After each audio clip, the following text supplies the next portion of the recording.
Yes, sir. All right, we are live, everybody. Benny J, give me a quick check. 1, 2, mic check. Check 1, check 2. Mike. All right. Sounded good. The Ben Joravsky Show is just moments away. And before we get going here, we want to remind you that the Ben Joravsky Show is brought to you by unions. These hardworking men and women were kind enough to get behind us in this online podcasting experience. So before we do anything else, we would like to thank the following unions for making this show possible. The International Association of Machinists and Aerospace Workers, Local 126 in District 8. No, not Aerosmith. Also, the International Brotherhood of Electrical Workers, Local 9, and the International Union of Operating Engineers, Local 150. Thank you to those unions. And, of course, a big thank you to the Chicago Federation of Labor. With that said, your Ben Joravsky Show for Friday, March 15th starts now.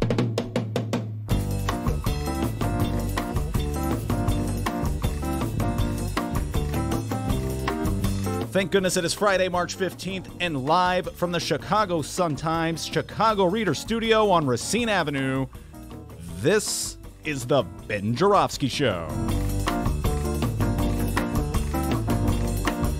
Today on the program, it's another Rummana Rundown with Sun-Times writer Romano Hussain. Our dear friend Marc Sims will join us, and we welcome 2019 Chicago mayoral candidate Lori Lightfoot. And now your host, Chicago Reader columnist, Benny J. Ben Joravsky. Hello, everybody. Ben Joravsky here, calling this Gut Check Friday. And here's why. How many days, D? 18 days and counting to the monumental showdown, Election Day. Tyson versus Buster Douglas. I mean, wait a minute. Lori Lightfoot versus Preckwinkle. I'm probably the only guy in the world who remembers Tyson versus Buster Douglas. Oh, no, I remember that. He was the one guy to beat Mike Tyson. He did beat Mike Tyson. In Japan. Very good. Come on now. Wow, I'm really impressed. Anyway, let me get back to business, folks. Anyway, I haven't made up my mind yet who I'm going to vote for. That's why it's gut check time. Got to make that decision like so many Chicagoans, and so many Chicagoans out there are undecided. Day doesn't pass. We're going to have a conversation with someone in Chicago who says, I don't know who I'm going to vote for. By the way, it's a replica of what happened. It's a repeat of what happened in the governor's race. Remember that one day coming down to the Democratic primary? One day I was going to vote for Dan Biss, and the next day Bob Diber, the downstate Democrat. You and I, D, were the two main supporters for Bob Diber in the city of Chicago. Folks, I still say that would have been a good choice for governor, downstate progressive. But whatever. Anyway, that's the governor's race. And then, Chris Kennedy. Remember when I was toying with Chris Kennedy because I really liked his comments about how Rahm was trying to gentrify all the poor people out of the city of Chicago. Anyway, that's the governor's race. And by the way, I'm going to have the same confusion. I don't know who I'm going to vote for president. That's just coming up. We're just heading down the road there. You know, who is it going to be? Bernie, Elizabeth Warren, Kamala.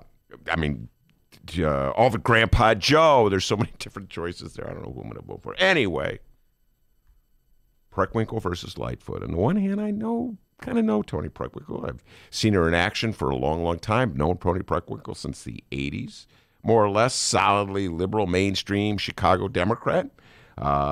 You could say that you could criticize her for cutting deals with the Democratic machine. Actually, you could say she is the Democratic machine. She is the head of the Cook County Democratic Party. I don't know if that's such a wrong thing. I mean, we're all Democrats, right? So, we got to weigh the pluses and minuses of having the head of the Cook County Democratic Party also being the mayor of the city of Chicago. There's been times when I've been with Toni Preckwinkle. Times I've been against her. Let's talk about the time I was against her. It was in the Olympics. We're in complete opposite side of the issue on the Olympics. She was a big cheerleader for it. I was a big opponent for it. When the IOC, in its infinite wisdom, decided to give it to Brazil, I cheered. I was in Washington Park cheering, and Tony's area, neck of the woods, cheering it on. Toni was disappointed with that one because she was an Olympic proponent. On the other hand, I'd applaud her. She was one of five aldermen who voted against the horrendous parking meter deal, which may be the single worst, I would say, privatization scheme that the city has come up with in the last 30 or so years. So I'll give her credit for that.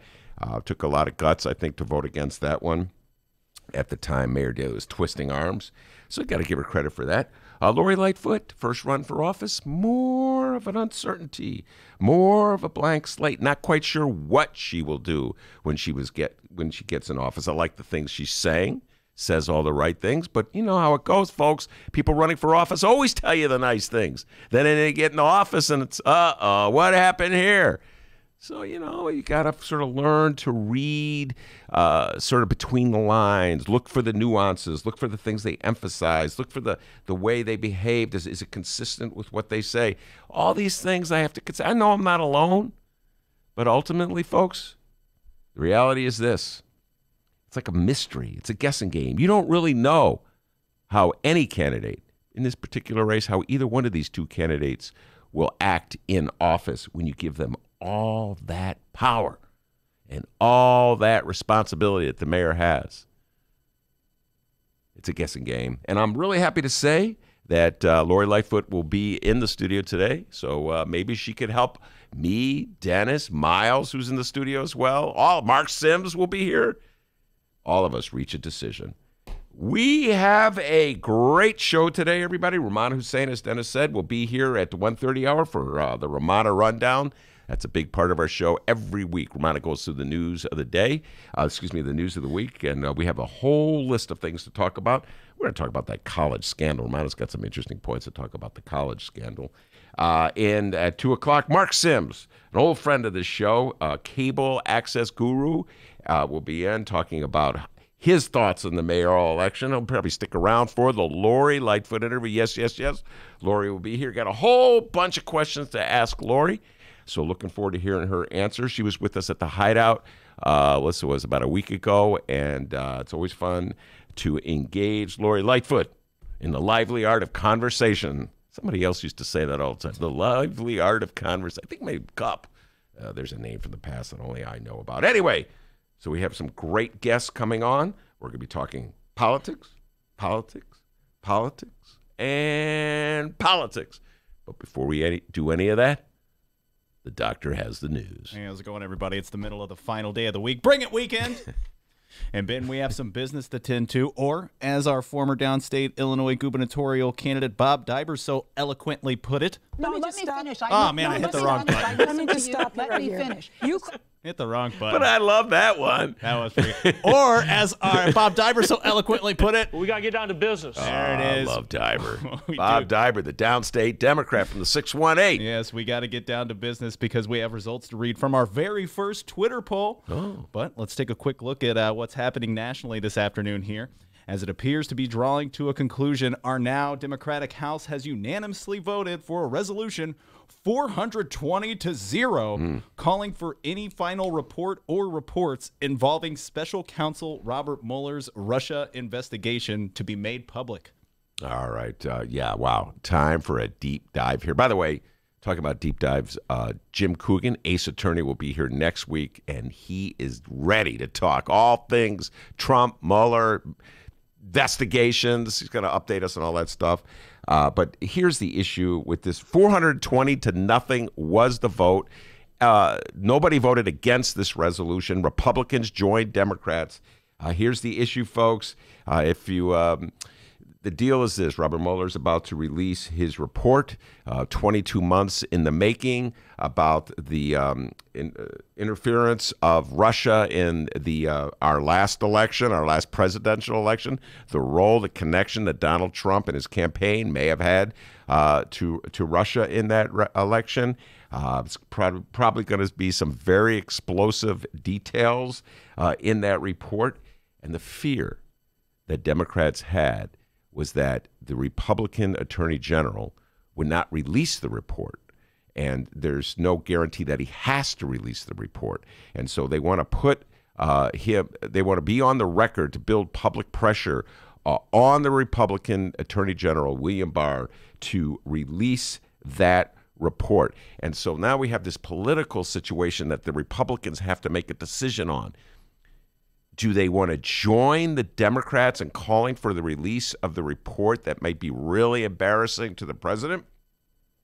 Or do I want to stay loyal to the president and conceal the report? And Republicans are in a real predicament on this one, but obviously they decided, you know what, it's safer to be for releasing the report and at least joining forces with the Democrats to say you're for transparency as opposed to be officially against transparency. So I guess that's an encouraging sign. On the other hand, again, this is a non-binding resolution, everybody, so it doesn't force Barr to release the report, and it didn't pass the Senate. In fact, it didn't even come to a Senate vote, D, and that's because the Senate is ruled by Republicans. And when this resolution came to the Senate for a vote, Lindsey Graham, your old good friend from South Carolina, decided, man, he dragged out that old Hillary Clinton and her email servers. Well, if you're going to call for a release of the Mueller report on how Russia may have colluded with Trump on our 2016 election, at least have an investigation into the email servers. Good God, they're going to drag everything. I'm probably going to call for an investigation next on whether Obama was actually born in Hawaii. Anything to sort of muddy up the waters and confuse people. So that resolution died in the Senate. I don't think it even came for a vote. So again, a non-binding resolution. The pressure will be on Barr to release the information. By the way, he doesn't have to release the information, and there's information that he probably won't release in terms of, you know, what Mueller's strategy is on who he's going to prosecute, or maybe there's like disclosures of classified information that they determine we, the public, shouldn't know about. Only they, the politicians, should know about. I'm generally for any kind of release, D. I'm pretty much a libertarian on that front. But anyway, so this is just round one, folks, of a fight that'll be going on for the next few months. Really no update needed on that one, but we will try our best to keep you posted if any Russian collusion news breaks. What's that, Donald Trump? No collusion. Oh, okay. Well, if you say so. I mean, if you say so. All right, let's just not have the report at all. All right, live streamers and downloaders. After Democrat Beto O'Rourke announced that he will be running for president in 2020 yesterday, we went to all of you on both our Facebook and Twitter pages at Benny J Show and asked for your thoughts. On Facebook, we simply asked, Beto O'Rourke for president? And yes, we made Ben Joravsky Show history here, Ben, with our first ever Twitter poll. That's right. Whoa, we're taking giant steps here, people. Oh, man. The question on Twitter, Beto O'Rourke for president. Yay, nay, meh were the options. We got to look out for the mehs. You know what I mean? Yeah, you never mehs know. are coming strong. Our indifferent listeners out there. But before we go over the poll results, we will read the comments posted. First up, it's Nate on our Facebook page. How's it going, Nate? What's going on, Nate? Beto O'Rourke for president? That's what we asked. Nate posted, I don't think you get in to win at this point. Anything can happen. You get in to be in the discussion as the party flushes out who the person of the hour is. He could wind up in a cabinet post or on the ticket balancing it out from a geographic, generational, or ethnic perspective. He may be an orator out of the style of Barack Obama, but he will not have meteoric rise like Obama. Just a different time. Wow. Nate's a strategist, man. This is the point of view that nothing is what it seems. It's all about some machinations under the ground. So what Beto is really doing is not so much running for president, but sort of auditioning from some other role. And so, you know, I'm not sure about that. I think Beto O'Rourke really wants to be president. Again, I said it yesterday. I was hoping he would run again for the Senate seat in Texas that's up in 2020. But yeah, there's a lot of people out there who agree with Nate that this is all just about getting his name out there so he can, you know, position himself for the next job in his career. How about our dear friend and Benny J Show devotee, Alan? Alan posted, Beto O'Rourke for president? Oh, no chance in hell. What is that? What does he mean by that? What he means by that? Does he mean there's no way he'll vote for him? Doesn't want him to vote for him, or doesn't think Beto O'Rourke has a chance? It is so Obama. Beto O'Rourke, I said this before, it's just like he's studying the Obama model and trying to replicate it. And I just don't know if that will work. I kind of agree with Nate, and I don't know if that will work here in 2020. The notion of the way to beat Trump is with an idealistic person who just tries to unite all of us on our common good, things that just bring us together. It sounds ennobling. It didn't work in Texas, by the way, when Beto O'Rourke ran against Ted Cruz. So I don't know if that you want that, or do you want a street fighter who'll get down and dirty with Donald Trump? Our Facebook friend Monica posted, "That's a big nope." Here we go, man. No O'Rourke. No O'Rourke. You know, I read it yesterday, but I'm going to read it again because he really nailed it. It's Patrick's comment. Beto O'Rourke for president was the question. Patrick posted, so he couldn't beat the guy that Trump beat, Yeah. but he thinks he could beat the guy that he couldn't beat? Yeah, good luck with that. Yeah, no, that one was really confusing yesterday, but I got the point. But, here's the other thing about Beto O'Rourke. He plays that Obama bipartisan game. That was the thing about Obama. Remember, he always said there's no blue America, there's no red America. That was his appeal in the Isn't there speech. blue America? No red America. Yeah. Wow, it's like Obama in the studio? Oh, no, it's Dennis. It's purple America. Oh, yeah. And so I don't know, again, if that's going to play, everybody. Beto O'Rourke was controversial in the last go-around. He sat out the endorsement of a strong congressional candidate in Texas because he didn't want to alienate Republicans. So, that notion of playing along with Republicans, I don't know if that's going to work in a Democratic primary. I think most Democrats are looking for a fight, and they're looking for a fighter who will take on Trump head on. So I'm not quite sure the Obama strategy will work in 2020. Price gives us some good insight here. Price puts, this is a bad move with like 4 A's. Bad move. Price says, I live in Texas now, and his supporters are pretty disappointed because he wanted him to run against Cornyn for Senate or Abbott for governor. Out over his skis on this one. Shout out to our friend Kitty Kurth. She said, when I co-hosted a fundraising for Beto, she said her mom called to thank, Beto's mom called Kitty to thank her. And our final Facebook comment is Steve. What up, Steve? Steve put, it was a no-brainer to support Beto against Cruz, but quite another thing to support him in the primary against such stalwarts as Sanders and Warren. Yeah, no, that's a good point. It's one thing to be the Democratic hope to win Texas, and all the Democrats were united on that one. They really wanted Beto O'Rourke to win in Texas.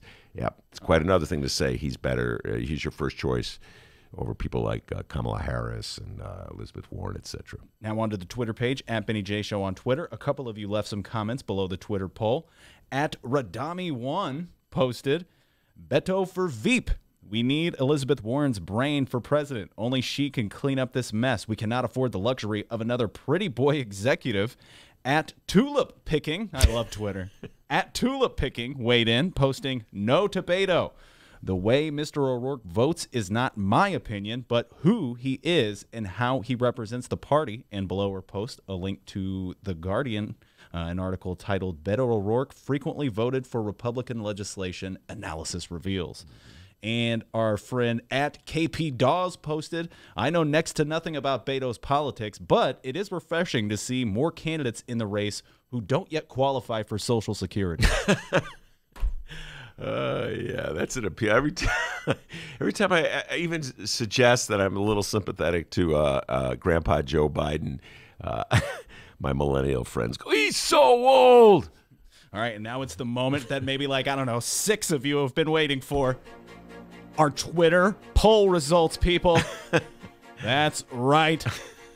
Beto O'Rourke for president. Yay, nay, or meh. Those are the options. Out of a modest 189 people on the Ben Joravsky Show Twitter page, we have the results with 21% of the vote. And Beto, if you're listening, this is when you may want to tune out. But with 21% of the vote, it's yay.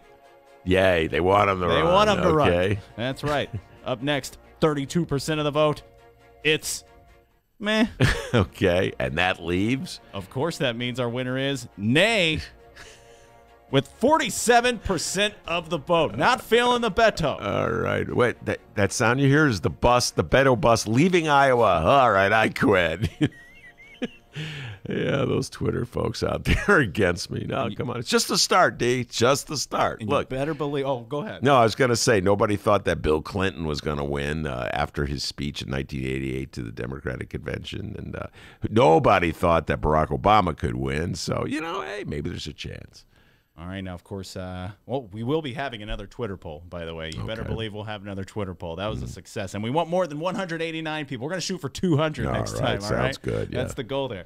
But no, coming up after this short little break, we are going to find out what else is news. But Ben Joravsky, could you tell people about this event that's going to be coming up a little? Oh, absolutely, Thank folks. you. Hold on. Hey, you want to get enlightened? You want to learn about what's going on in your fair city? Do I? Oh, I have a suggestion for you. Join the Chicago Sun-Times at our upcoming Hear Our Voice Community Forum and take that deep dive into Chicago politics. Now, the first forum, it already took place at DuSable Museum of African American History in Hyde Park. The second forum is Monday, March 18th from 7 to 9 p.m. at the Arturo Velasquez Institute in Pilsen. That's Monday, March 18th from 7 to 9 p.m. at the Arturo Velasquez Institute in Pilsen. Features panelists Mark Brown and Carlos Ballesteros from the Sun-Times, Rosanna Marquez from AARP, and my good friend Fernando Diaz from the Chicago Reporter. They're going to be talking about all the issues of the day. The best of all, D, you're really going to love this. Get ready for this. Food?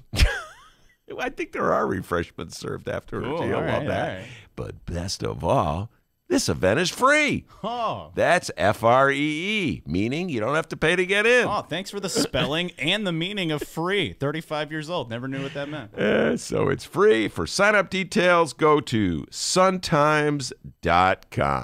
All right, Vinny J. You ready to find out what's going on in Chicago and or Illinois?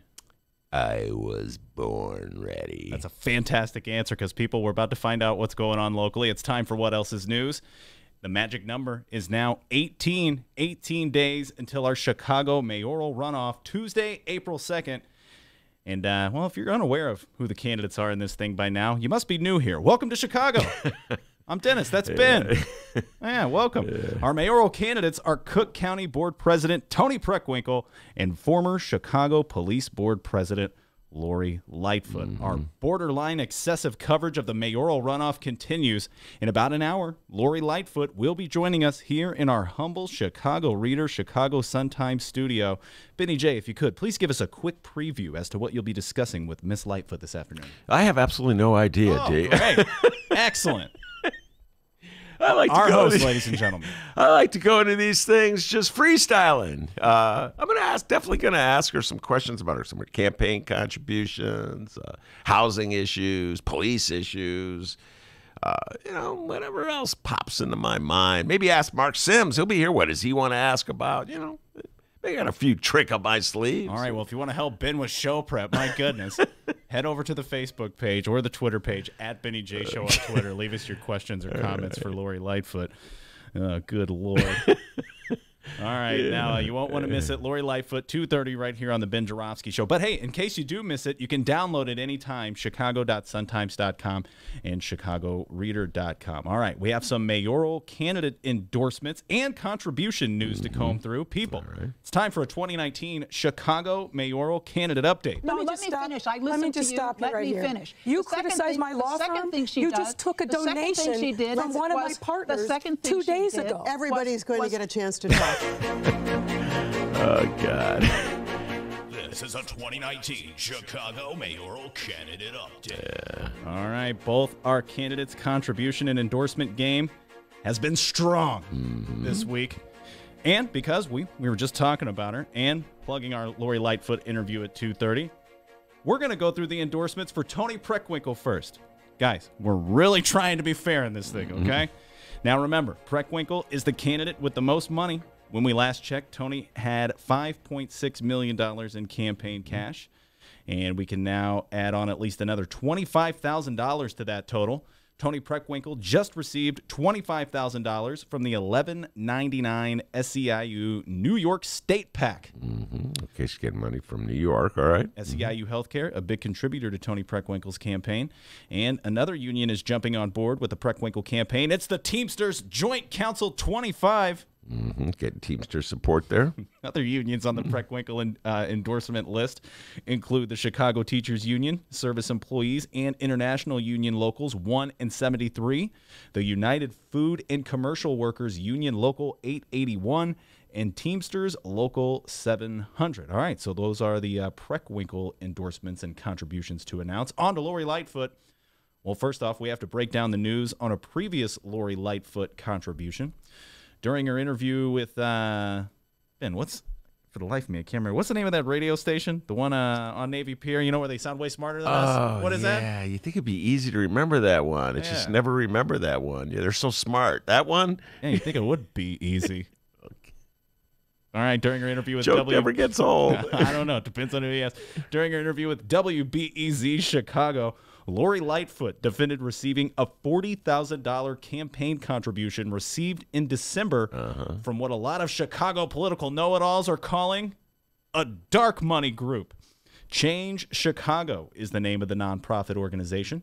And thanks to the meanest Chicago political bulldog in the yard, Dan Mialopoulos, young Danny, we now know that this group was funded by Lightfoot donor Coco Sudek back in July, shortly after Lightfoot announced she would be running for mayor. Now, at this time, we are still uncertain of who exactly puts money into this organization, but I have responses from both candidates on this. First, well, if you were to ask the Tony Preckwinkle for mayor campaign, oh, they're going dark money group all the way here. Here's the quote from a Preckwinkle spokesman, quote, "Desperation is accepting dark money from unknown sources to boost your campaign. Instead of trying to blame someone else for accepting dark money, perhaps she should take a look at her own values and see if maybe she should stop pretending to be a progressive." Lightfoot burn. They're coming down hard on him. Wait, so time out. Did you read both of the candidates there? Now, obviously, Lori Lightfoot is on team not dark money. All right, there we go. Lightfoot made clear she had no intention of returning the check, despite criticism from her campaign or from her opponent in the April 2nd runoff, saying, quote, "That was a contribution that happened about 4 or 5 months ago. This isn't a news story." So, Ben Joravsky, what say you? Dark money or not dark money? And regardless if it is or not, with 18 days to go in this thing, should Lightfoot just give the money back just to avoid the drama? Yes, no. I think those are the two questions. So, all right, let's pick it apart here. Number one, is it dark money? Yes, it is. And hats off to young Dan Mialopoulos from WBEZ, formerly, by the way, young Daniel, was right here at the Chicago Sun-Times, all right? He's a Bulldog investigative reporter, and it's a good story. It's worth reading. Here's the deal, folks. What they call dark money, so-called dark money, federal tax law enables groups to set up campaign contribution organizations or entities where they can receive money from contributors without revealing who those contributors are and then make donations. So it's dark money in that you do not know ultimately what the source of that money is. So yes, it is indeed dark money. And I think that anybody, and I think Lori Lightfoot and Tony Preckwinkle would be on this list, who believes sort of in the general notion that we should have transparent government, that we should know exactly who is funding the campaigns of the people running for office. Anybody who believes in that as just a concept would be against it. The reality is this, folks.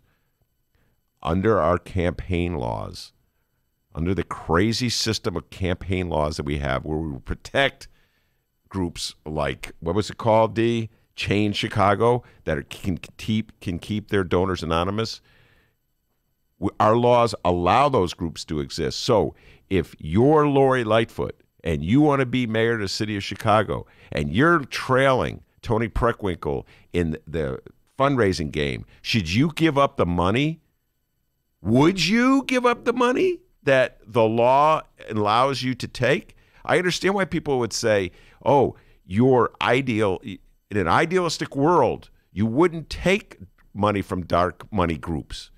In an idealistic world, we would have no such group. In an idealistic world, we would just have open transparency when it comes to financing campaigns. But we do not live in an idealistic world. At the moment, we live in the city of Chicago.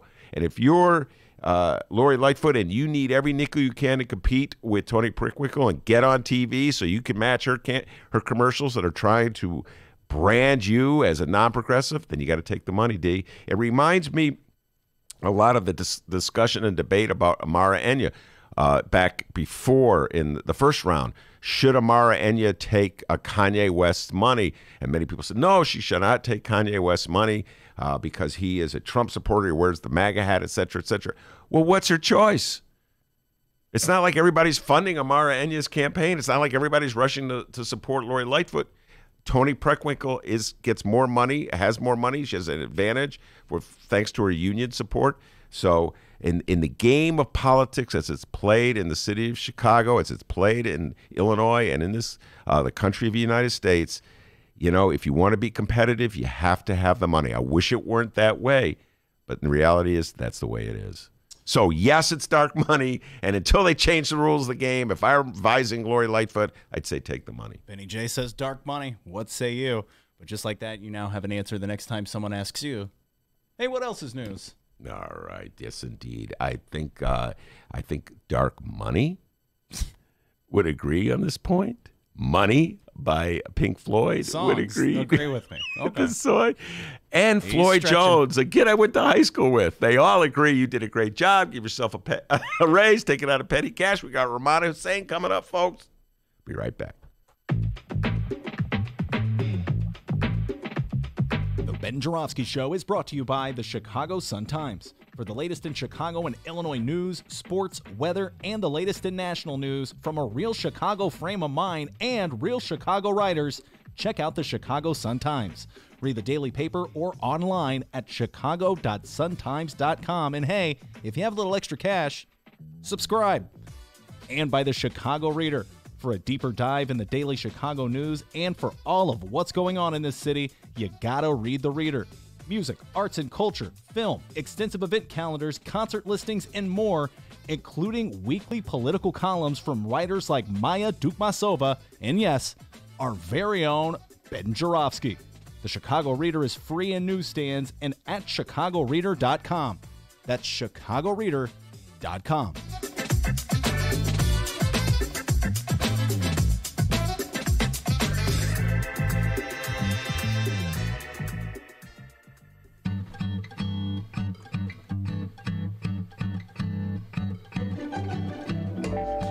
If you would like to advertise with the Ben Joravsky Show, and who wouldn't, contact Tracy Baim at publisher@chicagoreadercorp.com. We have several advertising options for your business or organization, and quite frankly, we would love nothing more than to tell our listeners all about it. Once again, that's Tracy Baim at publisher@chicagoreadercorp, that's C-O-R-P as in Paul.com, to advertise with the Ben Joravsky Show, the Chicago Reader, and the Chicago Sun-Times. We look forward to plugging you. Okay, well, that came out kind of weird. More of the Ben Joravsky Show live and downloaded in moments.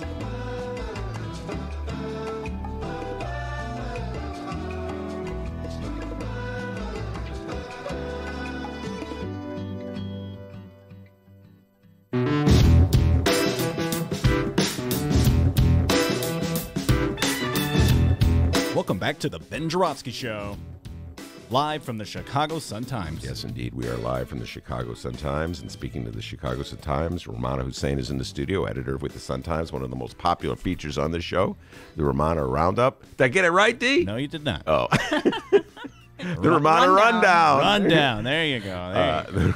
It's so popular, I'll get the name right. Anyway, where we go through the big stories of the week and what a week it's been, Rummana. So welcome back, first of all.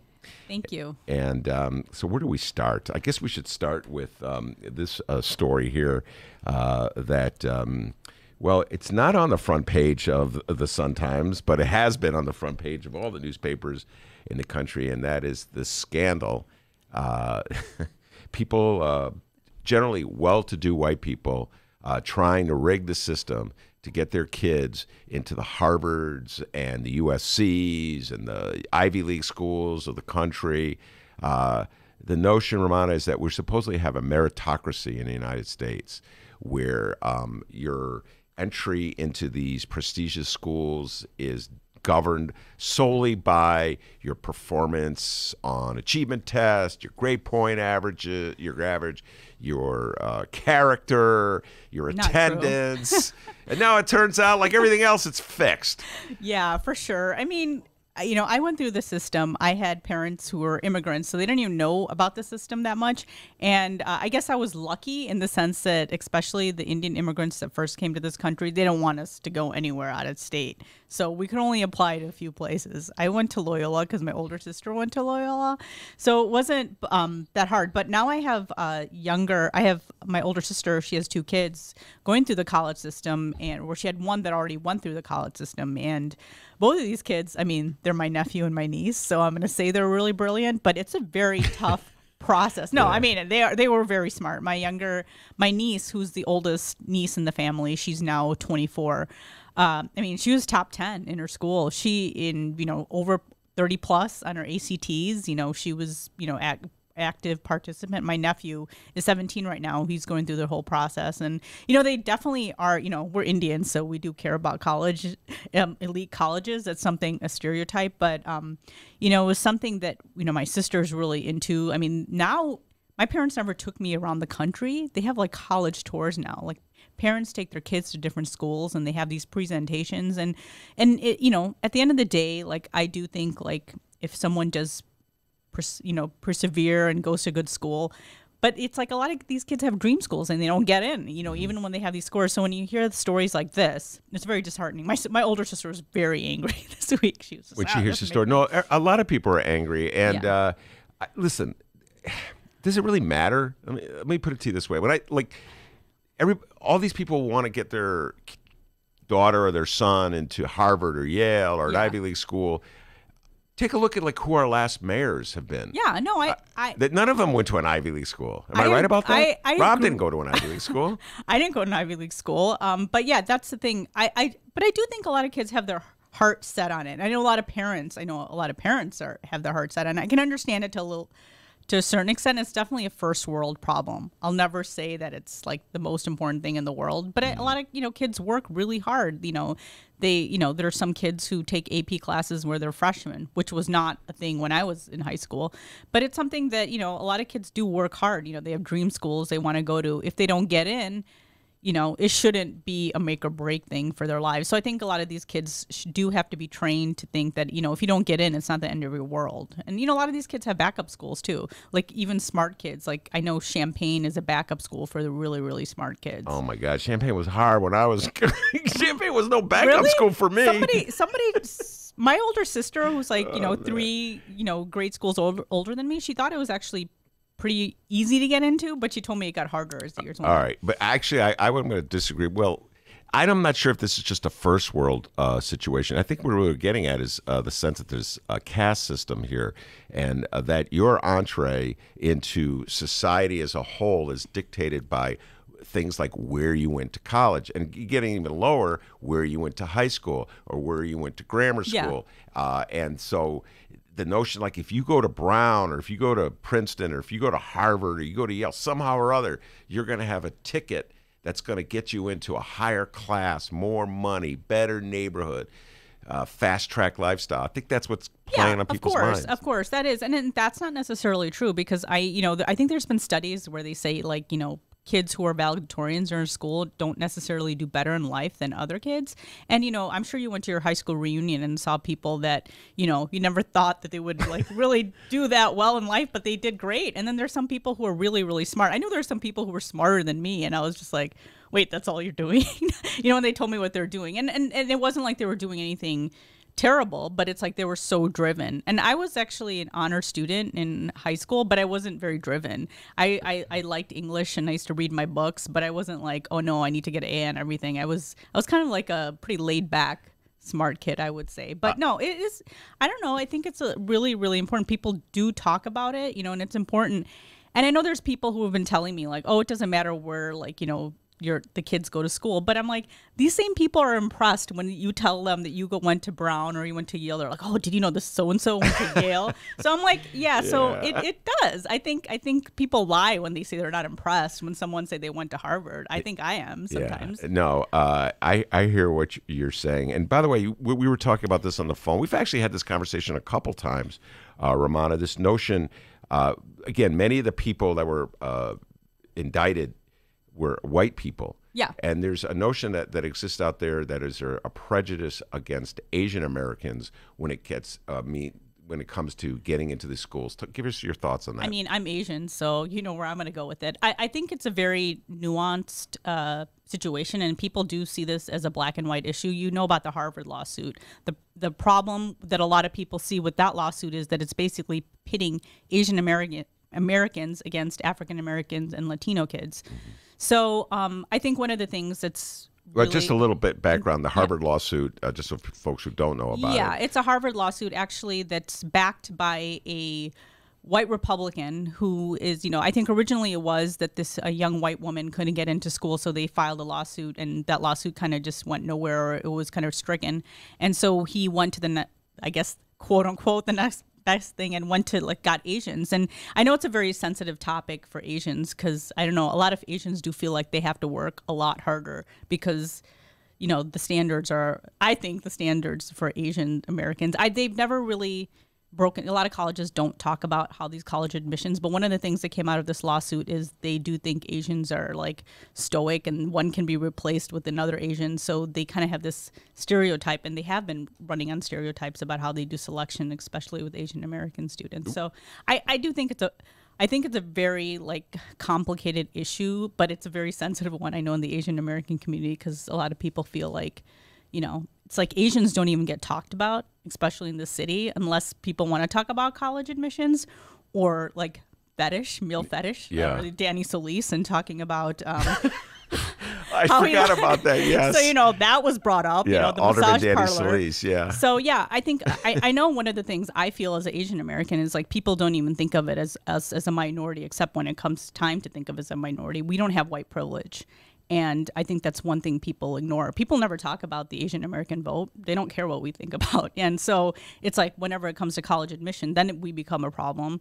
And then, when they want to talk about massage parlors and stuff. Wait, now when you say we become a problem with admissions, what are you getting at? Well, people talk about how there's too many Asians in school and too many Asians in universities. And that might be the case. I think Harvard said that if they did take away race, and I'm totally backing affirmative action. I have no problem saying that as a journalist about my opinion on that. But they said it would be 45% Asian. So I understand that. But, it's when you look in the workforce, when you look in the newsroom, and, it's not full of South Asians or Asian Americans or East Asian Americans. I don't think, there's certain fields, most fields, it's not full of Asians. Yeah. Well, in general, I think, again, we have this ideal of a meritocracy. For sure. The notion that if you're really good at something, you will succeed. But when you take a closer look, we see that the meritocracy breaks down. And my favorite example is in football, where somehow or other, I know I'm not a huge football fan, but yeah, I probably don't get it. But Colin Kaepernick could not find a role on any team, even though he was clearly better at quarterback than at least half the backup quarterback. Suddenly meritocracy went out the window when it came to, so, I mean, we pick and choose. Of course. And like I said, I don't think just because someone goes to Harvard or Yale or they're going to be successful. It's not true. I'm just saying, kids do want to go there. And I'm not saying that kids are better. I know so many people who went to community college and, they kind of worked their way up and ended up going to state school. When I look back at my college degree, I went to Loyola for undergrad, Northwestern for grad school. My parents thought private school meant better. Yeah. And if I did it all over again, I would have went to state school. I would have, I agree 100% with that point. Now, the other thing you mentioned, which I thought was a very interesting observation that you made this morning, Romano, when we were chatting, is that many of the parents who were indicted are women. Were the moms. Yeah. The dads were left off the hook. Explain to folks your theory so there. I don't know. Did you watch Full House? Unfortunately, I saw more than one episode of wait, what's that one D where he would go? Have mercy? Uncle Joey, cut it out. He loves it out. Cut it out. Little insight here. Ben Joravsky loves Uncle Joey. Yeah, Do you love Uncle? You remember Uncle Joey? Yeah, of course. That guy is hilarious. My younger siblings used to watch Full House, so I would kind of walk by and I'd wait. watch Look it, how so. she just. I didn't watch it. I always was blame my siblings. Listening to WBEZ. I wasn't, but they would watch it. So, but Lori Loughlin, I just learned how to say her name properly yesterday, but she was Aunt Becky on the show, and she was married to Uncle Jesse, and but her husband was charged too. Her husband was a designer, Massimo Giuliani, but Felicity Huffman, the other actress on Desperate Housewives, her husband William Macy, who's also this award-winning actor, he allegedly agreed to the scheme of having his daughter's SAT scores like padded, but he was not charged. So my theory is, this is just a theory and a hunch, is that the mothers are usually doing all the follow up on all the college stuff. So I was talking to people in the newsroom. I'm like, I bet he just was not talking to these people after the first initial meeting. So it's like they have her on the phone, or they have her, signature somewhere. So I think he got lucky. This is my theory. I think he got lucky just being a man in this situation and acting like a man. Yeah. Well, I have to tell you, in my household, I was utterly obsessive about, I have to admit this, my daughter's playing basketball. And so if there was... I was the guy driving that train, and my wife was relatively indifferent. But when it came to college applications and everything, she sort of took the lead on that one. Yeah, So. I did all my college applications by myself because my parents are both smart and they're educated, but they just didn't know how the college system works. So we did all those stuff. We did all our applications. No, this by is ourselves. clearly a change that has evolved over time. For sure. If the previous generation to mine was not nearly as fixated on these kinds of things, and quote, because they were immigrant generation. The parents didn't know anything about college or applications or fancy high schools, et cetera, et cetera. My parents just thought private private college better. All right, now let's something else is on my mind. Used to cover the criminal courts building, and this story broke. I think it was yesterday, the day before. Jussie Smollett, of course, the actor from Empire, who has been indicted for making up a crime, that didn't exist, making up a crime that didn't exist. Now it turns out that we finally understand why Cook County State's Attorney Kim Foxx had to recuse herself from overseeing that case. Talk a little bit about that. So Kim Foxx had recused herself about a month ago, I want to say, like once it turned out that he was charged for, allegedly faking hate crime. So what happened was, we had a reporter, Andy Grimm, who covers criminal courts now, FOIA information and text messages and why specifically she had to recuse herself. So it turns out that when the initial crime was reported by Jussie Smollett, Kim Foxx's office was in touch with Tina Chen, who is Michelle Obama's former First Lady Michelle Obama's chief of staff. And she talked to Kim Foxx and had told her that, she was friends with a relative of Jussie Smollett's. So, Kim Foxx talked to this relative, and she also talked to Eddie Johnson about asking if this case could be turned over to the FBI. It never was, but she turned that information over.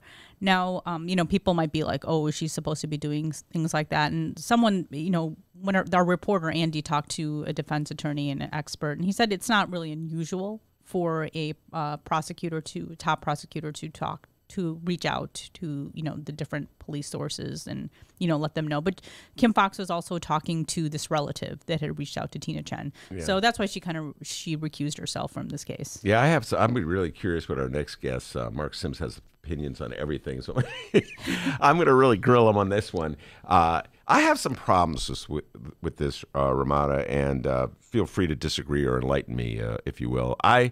It's not so much the issue if Kim Foxx talked to Eddie Johnson about whether this should go under the purview of the FBI. It's that somebody called her and with a request, Tina Chen, with a request, almost like an inside favor of the Cook County State's Attorney, who I would like to think is above inside favors, and it's all about just pursuing facts. Yeah, and I think that's what a lot of people probably look at it as saying, like, okay, so you had someone who's pretty powerful call you, and then, you made a couple phone calls for this person. So I don't know, in a way, it's good that she recused herself, but yeah, somebody might be saying, like, why does this case get special treatment as opposed to another case. Like if there was another man who was charged in a hate crime or, I guess at that point it was like just Jesse Smollett was the victim before he became.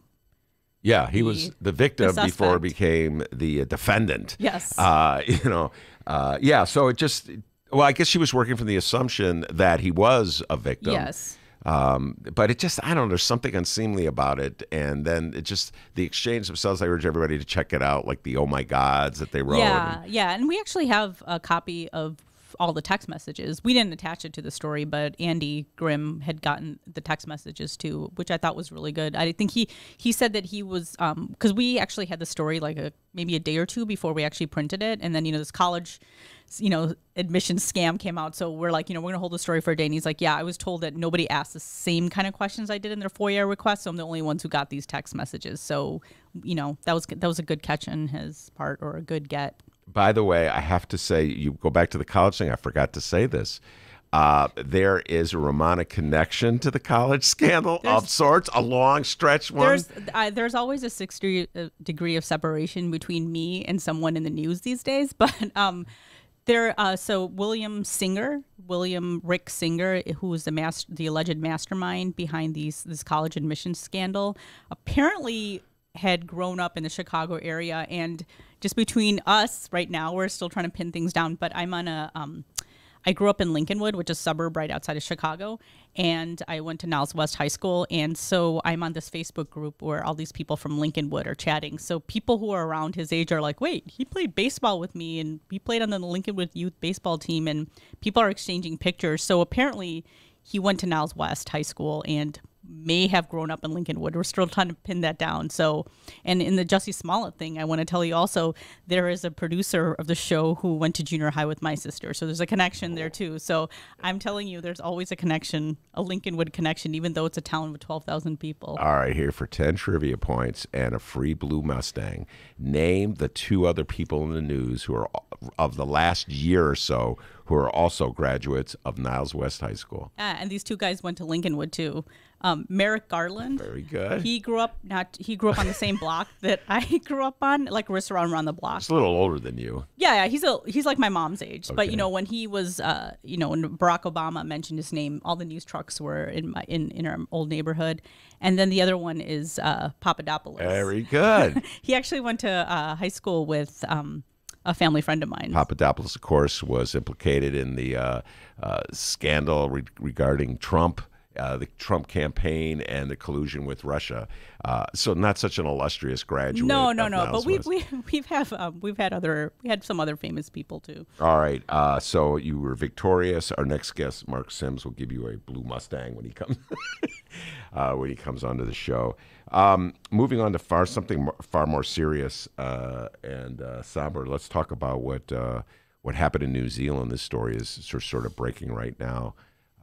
With the murders in 2 mosques, the killings in 2 mosques. 49 people, I think, have 49 been killed. as of this time. I had gone to lunch for a little bit, so I haven't seen the latest wire stories, but 49 victims at 2 mosques in New Zealand, and I believe there's 4 people arrested, including 1 woman so far. 4 people? I did not know that. I haven't seen 4 people arrested. 4 people arrested. I think 1 man was charged with murder. One of the I don't know if this is the same person, but there was about 40 to 42 victims at one of the mosques, and the rest were at the others. But apparently, this guy was wearing some sort of helmet or hat, so he was live streaming this on Facebook. And it's the man who did the shooting. The was man live who did the shooting. And so I think.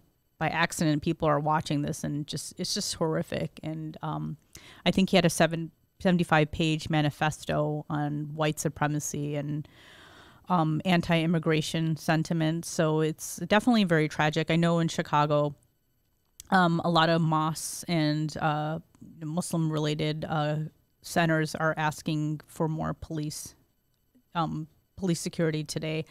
Fridays are, just so people know, are like the holiest day of the week for Muslims. It's kind of like Sabbath for Jewish people on Saturdays, and Sundays for Christian people. So Fridays, Muslims pray 5 times a day, but there's a Friday prayer that a lot of people attend, because it's supposed to be better if you do it in congregation. So there's some people that I know don't do the 5 prayers, but they do the Friday prayers. They think it's that important. So these mosques were probably very full, I can tell you. And from what I read is that there were mostly refugees and immigrants that were in there. And it just sounds like a horrific thing. I'm sure we're going to hear more as the time goes on. I think we're learning a little bit more about the gunmen. And, people are looking at what politicians here are saying, obviously, because, we do have a lot of politicians here who've said anti-Muslim things. Yeah. And, there's a lot of Islamophobic comments coming out of, the mouths of many people who are supposed to be our leaders. So, I think people are talking about that on Twitter. I've seen like a lot of chatter on that. And, I know Donald Trump had put out an apology and people are responding to that. And not an apology. I shouldn't say apology. Wait, Donald Trump had a comment about New Zealand and say, hey, we'll do whatever we can do to help. And I saw someone said, how about stop enabling white supremacy? I didn't say that. Someone else said that. So people are responding to that. And they're noting that a lot of politicians are saying they feel bad for the victims, but they're not mentioning that there were Muslim victims. So, I know a lot. There's going to be, even though this happened in New Zealand, it's something that can translate here, because I think the Islamophobia is definitely not something that's contained in one part of the world.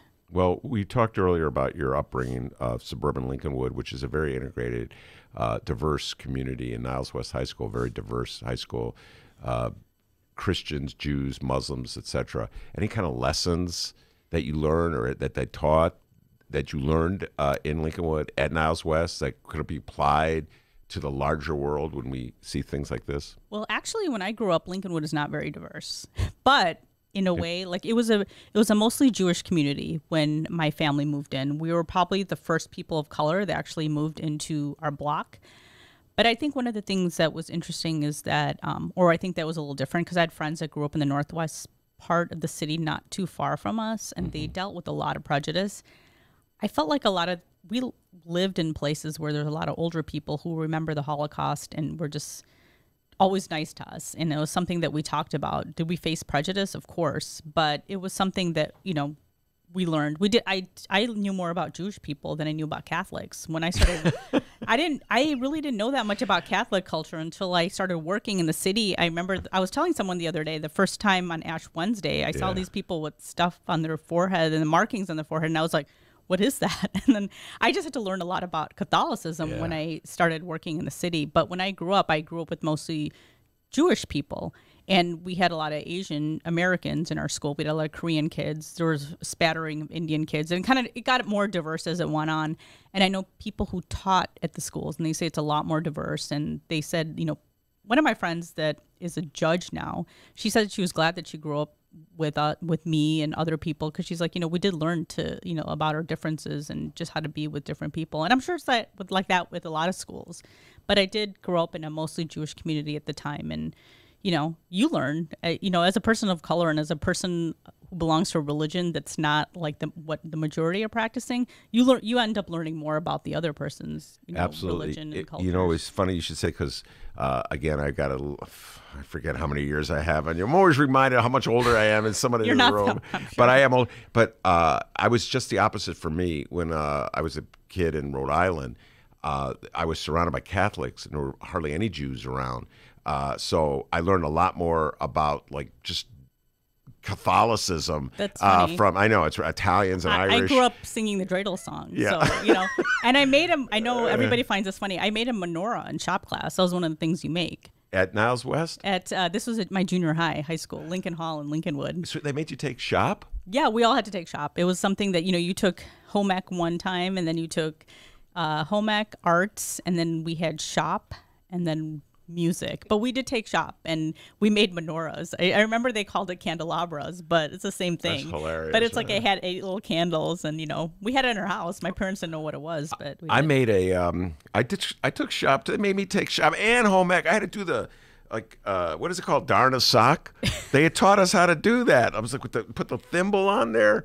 But I made a checkerboard, which was the worst checkerboard in the world. Oh, in shop? Oh, yeah. Yeah, shop. And I ended up using my mom used it as a coaster because it was too uneven to play the checkers with. not fit. But anyway, before I let you go, thoughts on the mayor's race? Any general thoughts you have? Lori Lighfoot will be coming in about a half an hour. Yeah. I think it's interesting as it's winding down. It's definitely like, I think like at least on our side, you know, we're doing everything. Like at this point, it's like every minutia that's happening. Sometimes you just kind of like, okay, it's like I'm hearing about this 24/7. I think as it winds down, there's just going to be, I think, a few more jabs. And, you know, I think Tony and Lori Lightfoot are going to be taking a few more jabs before this is over, which is very normal. I think the Tribune had an article the other day that said, you know, people should expect that just because they're women, they're not going to be the same as like if it was a bunch of white guys. They're just they're basically going to be kind of going after each other because they do kind of have the same they lean the same way. I would take kind of out of that sentence. Yes, yeah. I shouldn't say kind of. So like now I think it's just going to be a battle of who's more progressive than the other person. And now I think everybody's paying attention. You know, we're paying, you know, seeing the alderman that had endorsed her, Nick Spizzato, and I forgot the other person, but Napolitano, Matt O'Shea, you know, had endorsed Lori Lightfoot. So then people are going to be like, well, why are you why are you okay with that? You know, like, so I'm sure there's going to be like, you know, and I know Tony Preckwinkle's had put out a message after she got the endorsements from those two people, because aren't they, the other day, Carlos Ramirez Rosa said that they're pro-Trump, anti-immigrant, and, you know, so I think these questions are going to come out. I know with the Mara Enya, I was a little perplexed when she took money from Kanye, and I'm like, you know, Kanye's wears the MAGA hat. Not to say that, you know, but it's just interesting. So I think my advice is take the money. I mean, really? That's what I just said that earlier. I mean, if you're in a campaign, the other people have Bill Daley's getting millions. True. You know, and Tony Preckwinkle has money. But don't you think? I know a lot of people think progressive. They think you're going to be. I know it's like they're not going to be pure. Like I don't think whoever comes in. True. I don't think whoever comes into the mayor's office is just like, oh, they're going to come in and it's just going to be like heaven, you know, or like it's like the birds are going to be chirping and, you know, the sun's going to be out. So I think one of the things, I mean, I think that's how some people think. They think if it's not going to be Rom, it's going to be wonderful, and people don't realize it's a lot more complicated than that. And then they, you know, people, even though they said they're going all this way, you know, a lot of people are like, oh, they're so progressive, they're so left of center. They'll get closer to the center, I'm sure, once they're sitting on the 5th floor office. All right, that's Rummana Hussain. It's the Rummana Rundown, right? Nice. Oh, man, get that. We get it right. Every Friday right here on the Ben Joravsky Show. It's a blast talking to Rummana. Have a great weekend. Thank you. And we'll see you next Friday, all right? Next up on the Ben Joravsky Show, the man, the myth, the legend, the pride and joy of Fenger High School, Marc Sims. Can't wait to bring him on. We'll be right back after this.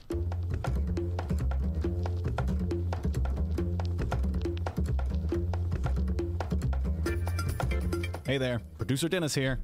Thanks for finding and listening to the brand new Ben Joravsky Show. All right, so here's how this works. The Ben Joravsky Show live streams on the Chicago Sun-Times YouTube channel Tuesday through Friday, 1 until 3 p.m.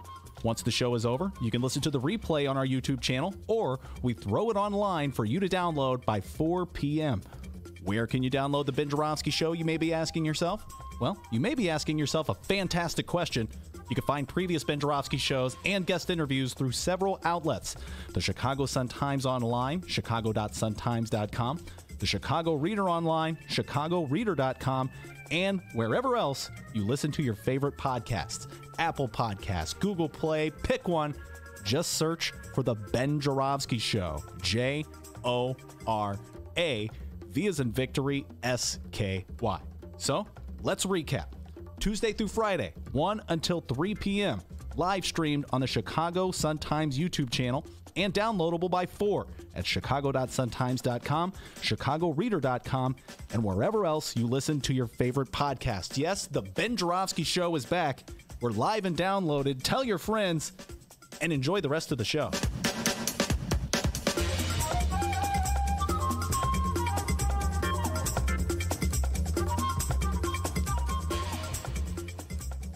Hey, how's it going, everybody? Hour number 2 of your Ben Joravsky Show for Friday, March 15th is just moments away. But before we go any further, we have to remind you once again that this Ben Joravsky program is brought to you by unions. That's right. We're union strong. These hardworking men and women were kind enough to get behind us in this online podcasting experience. So we would like to thank the following unions for making this show possible. First up, it's the International Association of Machinists and Aerospace Workers, not Aerosmith workers, Local 126 and District 8. The International Brotherhood of Electrical Workers, Local 9. Also, the International Union of Operating Engineers, Local 150. Big thank you once again to those unions for jumping on board with us here. And, of course, today's show is brought to you by our friends at the Chicago Federation of Labor. All right, people, hour number 2 of your Ben Joravsky Show starts now.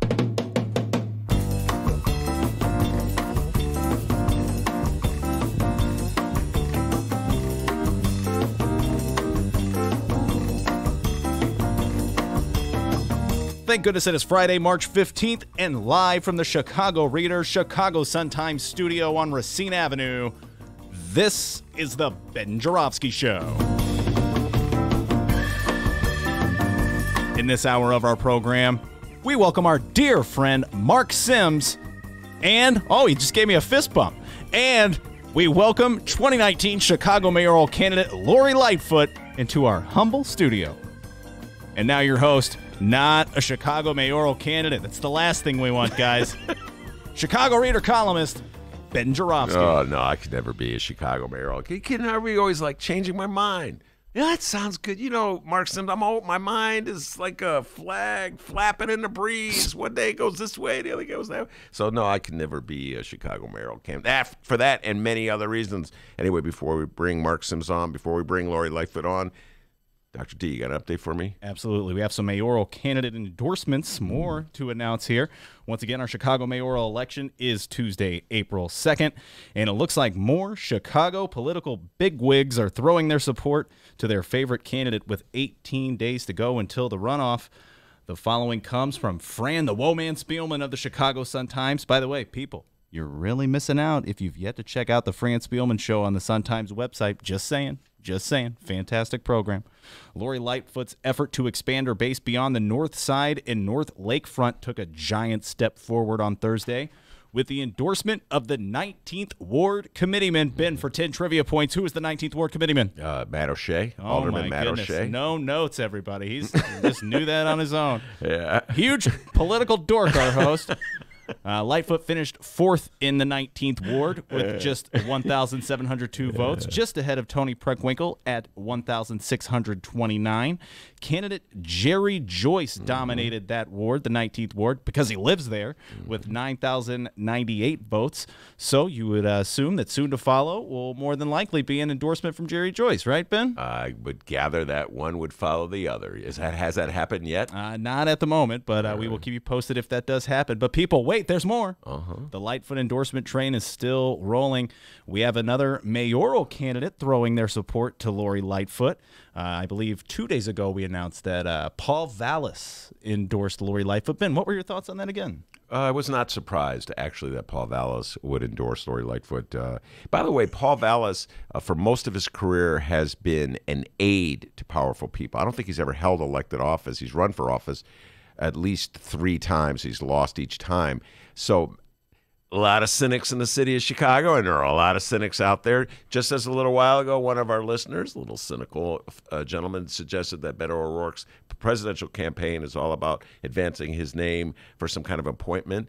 Many people thought that Paul Vallis was really gearing up to have whoever the next mayor is appoint him to some powerful position. We'll see about that. But endorsing Lori Lightfoot, maybe that means that if Lori Lightfoot is elected mayor of the city of Chicago, she'll bring back Paul Vallis in some form or fashion. So Paul Vallis was the last one we announced. Our next former mayoral candidate throwing their support to Lori Lightfoot. He was the former chief of staff for one Richard M. Daley. And yeah, he ran for mayor twice. But boy, we just cannot get over how much this guy sounds like actor Eugene Levy. Thank you, each and every one of you. And thank you for being here this evening. The first thing I want to say to everyone is, again, thank you. From the bottom of my heart, thank you so much. And I can't say it enough. Thanks from the bottom. Okay, you said it like 8 times. That's right, everybody. Gary Chico. He does sound so much like Eugene Levy from Best in Show. I did not know that. Gary Chico has endorsed Lori Lightfoot. Ben, what does this mean for the Lori Lightfoot campaign moving forward? Well, again, that may help with Gary Chico voters, Hispanic voters. Gary Chico didn't do that well in this race. He was number 2 to Rahm in 2011, so his name, he's known in the city of Chicago. I think what it is, everything now is about building momentum with endorsements. So every endorsement somebody gets, it's like, see, we're now going to be the front runner. Join us. There's this mentality in the city of Chicago. Marc Sims and I have talked about this before. It's that people want to be with the winner. It's just like I could never really understand this, but I'm going to go with the winner. I've heard this was such a theory that people thought that dictated people's behavior when it came to voting in the 90s. With Daley's going to win. I got to be with the winner. Like, you vote for Daley, it's in a booth. No one knows who you voted for, but it's like, oh, he'll know. Give me a job. Plow my streets. Anyway, so the notion of momentum, want to go with the winner. That's what it's all about. All right, everybody. Like I said, we'll keep you posted here if more updates like that become available. And I was going to play that Gary Chico thing one more time, but we're good. Let's move on. All right, very good. Thank you very much, Gary Chico. Does indeed sound a lot like Eugene Levy. My next guest, as I've been saying, Marc Sims, cable access TV show talk superstar. Many years ago, I was on his show. Now he comes on my show. And it's good to have Marc Sims back. Got to lean into these microphones, young man. Welcome back. I ain't said nothing yet. Man, this is a totally different environment than other places. I know. What do you think of this place? It's nice, huh? No. No. Yes and no. It's different. Don't get me started about it. I can do a whole dissertation in that other place. Oh, okay. We're not talking about the other place. I'll tell you off air how I feel about it. I'm saying. All right, the other place. Yoda was great. Yeah. Yoda's the man. Okay. Yoda's the man. Can I hire this young man? Oh, yeah. I've been thinking about doing a podcast for over a year, but I'm so damn lazy. You for hire, man? Oh, let's do it, man. I'll do anything for you, man. I got 50 cents, man. Dude, I'll do it for 15 cents. No, I want to compete with Ben. Be on the same time being on with Marc Sims. Wait, why compete? Why not just have it part of one giant empire? You can come before or after. There we go. We just cut a deal. It's Chicago. Now, I hope that Lori Lightfoot's people is not listening to this podcast as they come over from down the street over here. And speaking of down the street, I parked somewhere in Berwyn to find a parking space to walk back. Yeah, that's how you do it. Well, I told you to take the blue line. Remember the old days at the old place? I go take Elson Avenue. I'm scared to catch the train, man. Oh, come on. I ain't been on the red line. I live like 95th Street, right? I ain't been on the red line in years. I'm scared to take the red line downtown. Marc Sims, ladies and gentlemen, is born and raised in the city of Chicago. If you never heard him on my old show, born and raised in the city of Chicago, proud graduate of Fenger High School, one of the most illustrious grads. In fact, for 10 trivia points, what recent mayoral candidate also graduated from Fenger High School, Marcus Sims? Recent mayoral candidate? It's got to be Paul Vallis. Very good. Can we give this man a blue Mustang? Goodness, no. Oh. I don't know where I pulled that from the deep inside my... Yeah, something there. Yeah. But anyway, he's from the southeast side. When I went to Fenger back in the 70s, I remember they would always talk about Elliot Ness attending Fenger High School, graduating from Fenger High School, the Elliot Ness. Elliot Ness? That's what I always heard back in the day, Elliot Ness. I don't know how true that is. Yeah, I don't know how true that is at all. But every school should have a Hall of Fame. I know Dunbar had one. I used to do career days for many years, but they have kicked me out of the public schools. I don't do career days anymore. Well, you get your own podcast. I'll invite you back for career days. I used to love to let the kiddies have it, man. I used to tell them, hey, they got computers and robots. They don't really need your labor. What do you go? Come on, let's go. It's over. So they don't want me in the schools. But I remember going to Dunbar and they had like the Hall of Fame. Harlan had one too, Hall of Fame. Yeah. That was so cool. Every school that's still open because Fenger may be closed in a couple of years. It happens, right? Demographic changes. But they should have a Hall of Fame because you'll be shocked. Like I know people that went to Old Calumet High School, and I know Shaka Khan. She was Yvette Stevens, I believe. Wait, Shaka Khan? I thought she went to Kenwood. I think she went to 2 schools. She may have been at Calumet only about 1 or 2 years. Tell me something good. Of Sorry. course. No, that was a bad joke. Hang tight, millennials. You mean it. When I was a limo driver, I drove Shaka. It was such a treat. She was magnificent. Wait, time out. Did you tell me this already? You drove Shaka Khan? I drove a lot of people when I was. I did not know you drove Shaka Khan. That's why Did you tell her you were a big fan of hers? It was cool. I can't say anymore. It was great. Right. Wow. But the point is that, the late you gotta save that for the real podcast. No. I wish. The late great Kirby Peckett went to the Old Calumet. That is correct. And a lot of people went to these old schools. And the thing about it is that whether they went 1 year, 2 years, that history we're not passing on, even trivial history like that. All right, now this reminds me of something I got to share with you. I may have shared this with you in the past, but I remember in a debate in 2011. God, time is flying. And all the mayoral candidates at the time, except for Rahm, showed up for this debate to discuss education. And it was Reverend Meeks was there. Who else was there? Gary Chico was there. Carol Mosley Braun was there. I'm doing this from memory. And Miguel Devay was there, and they were all graduates, or they'd all attended Chicago public high schools. And they talked about it, the glory days of Chicago public high schools. These were neighborhood high schools back in the late 60s and early 1970s.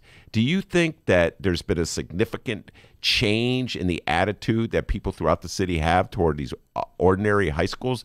Like we were talking about earlier with Romano, people want to get that magic ticket into these Ivy League colleges. But back in the day, people just who are now our leaders went to ordinary neighborhood high schools. That was back in the day. Your day. Yeah. That was before, yeah. Yeah, I would say your day. Michelle Robinson, I think she's a year younger than me, year and a half younger than me. And I think when she went to Whitney Young, it had to be brand new. It was 7 years old. It was built in 75. Well, I graduated from grammar school in 76, so I believe. Actually, you're right. You know what?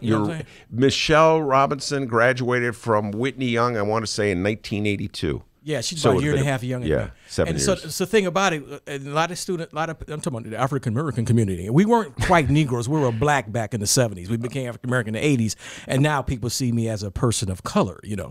But I was young. I was just a high yellow Negro, okay? Back in the day. Things changed in the past 50 years. Changed. But what I'm saying, the motto was, for people in my generation, and I'm going to turn this over to Lori Lighfoot because I know she's listening. Hopefully I don't run out of here before she gets here because I'm going to say something. No, you're going to stay right there. No, I'm afraid. She may be the new mayor, you know what I'm saying? The mayor of the city of Chicago, you know what I'm saying? It's going to be good. So, no, let me get back to my point. I get to babbling. Now, a lot of African-American families, if they really believed in education, they didn't send their children to the Chicago public schools. They went to Catholic schools. Mm-hmm. And that was like my alderman who may be defeated, who may not be defeated. Brookins? Alderman Brookins. I think he went to the old Mendel Catholic Prep when it was all boys back in the day. Mm-hmm. Back in the day. And those of y'all remember the old, the Mendel Catholic, the Mendel talent show was a big deal back in the day, which I actually played that show in the 80s, long story, not in the 70s. I'll take that off again. Okay. I guess everybody has stories, but the point is that was the motto. If you didn't go to Catholic school, you went to like Bryn Mawr, like Michelle Robinson, and you went to the magnet school, and off you went. Mm-hmm. I dropped out of high school in 1980, and here we are, 40 years later on the Ben Joravsky Show, Benny J. Wait, time out. You dropped out. I always tell people I dropped out. Like, I only had a couple of credits. I was a troubled teen. Yeah. That's why I'm passionate about public education, because I know how.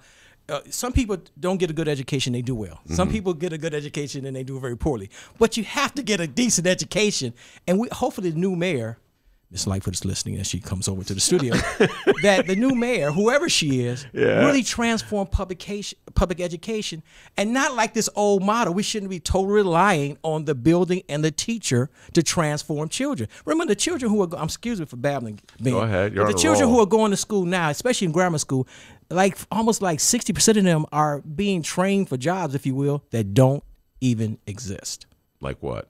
No, I don't know. They don't exist yet. What am I saying? I mean, it's a lot of jobs right now that they're prepared. They got jobs right now for computers and robots. Computer robots and algorithms. They may even take. Well, you'll be retired by then. They won't take your job, Dennis. You're on your own. But the point is that right now they project that in America half the jobs will be gig economy jobs, or there'll be contract jobs, freelance jobs. Half the jobs will be, here's your 1099, you got paid, beat it. That means we need a public option really soon. And then so we have to train young people how to be creative, because the only shot we have, I mean, I'm talking about little kids, some big kids, only shot you have in the future with all these algorithms and all these robots is your creativity, your humanness. And they have to teach creativity creativity and humanness, how to be an entrepreneur, since half the jobs are more going to be contract jobs, like, you know. So it's changing so fast, and you know who's always last? The politicians and the policy wonks. Well, so we have to think about Chicago 10 or 20 years from now. Now, when I talk to that people in the hood where I live, outside, oh, we only hear about 20 years. What about today, brother? I need money now. I need something to eat now. I need to feed my family. But we have to think about 10 or 20 years from now. Now, we know that in 10 years or so, you know, your boy Alden Lowry knows this stuff. Yes. The African-American population will be half of what it is now, or what it was when Harold Washington was elected in 1983. It was about 1.2 million. It'd be about 600,000. I don't plan on going anywhere, but neighborhoods do tend to change in 3 generations. Where I live, it's probably not going to flip. Parts of Roseland may be more Hispanic. Definitely Inglewood is going to be a Latino Hispanic community. People are, Inglewood coming back. No, it ain't. I'm only a few miles from Inglewood. It's going to flourish as a Latino community. Black folks are done in this town. Well, you know, it's interesting you say that. Let's pause for a moment. We talked about this many times on the old show about the decline in black population in the city of Chicago. And I remember back in the 90s, black politicos were always trying to figure out how they could get united behind one black candidate to go against Richie Daley and try to beat Daley, get a black mayor back in the city of Chicago. Here we are, 20 years later, black population has declined throughout the city of Chicago, and guess what? Guaranteed, the next mayor of the city of Chicago will be a black woman. What do you make of that? Before I get to Perkwick and Lori Lighfoot, as she drives over from her office right down the street over here. She's listening to you right now. I hope she keeps coming. She may say, turn the car around. That Marc Sims is there.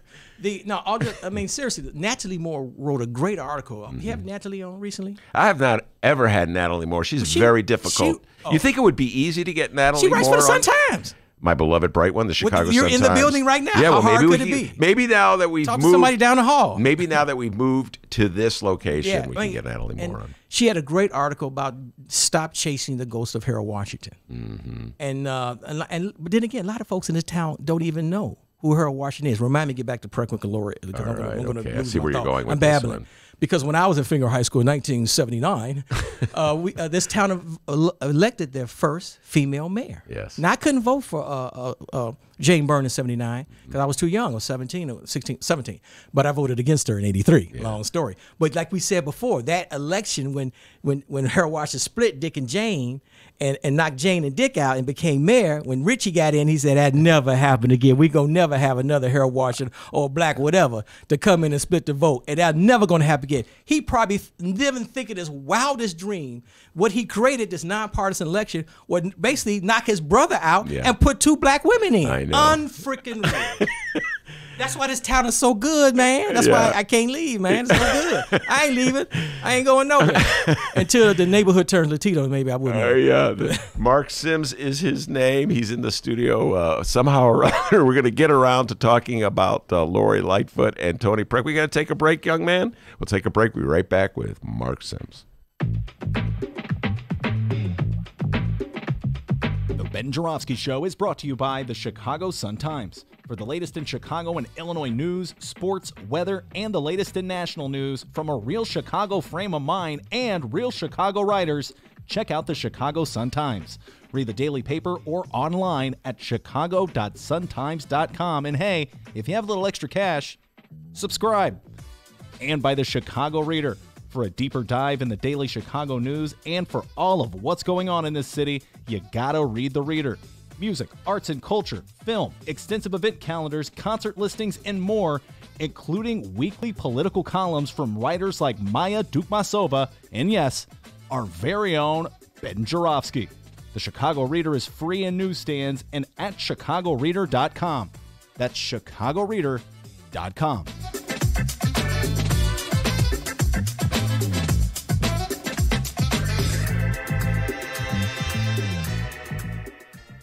Hey, Chicago, you want to get enlightened? Want to know what's going on? Want to learn? Huh? Well, then join the Chicago Sun-Times at one of our upcoming Hear Our Voice community forums and take that deep dive into Chicago politics. There's already one forum. It was at the DuSable Museum of African American History in Hyde Park. Now I'm going to tell you about the second forum. Oh, thank goodness. I missed the first one. Well, you can't miss the second one, all right, D? Write this down. Okay, Monday, here we go. March 18th. That's Monday, March 18th from 7 to 9 p.m. at the Arturo Velasquez Institute in Pilsen. One more time. Monday, March, things are just falling from the ceiling here. Monday, March 18th from 7 to 9 p.m. at the Arturo Velasquez Institute in Pilsen. It features panelists Mark Brown, Carla Ballesteros from the Sun-Times, Rosanna Marquez from AARP, and Fernando Diaz from the Chicago Reporter. And best of all, Dr. D, you're going to love what I'm going to say next. It's free. F-R-E-E-E, free? F-R-E-E. And as Marc Sims can tell you, free means you don't have to pay to go there. Oh, yeah. All right? So you can go see this great show Monday, March 18th from 7 to 9 p.m. at the Arturo Velasquez Institute. Learn about what's going on in the city of Chicago. And if you want any details, go to suntimes.com.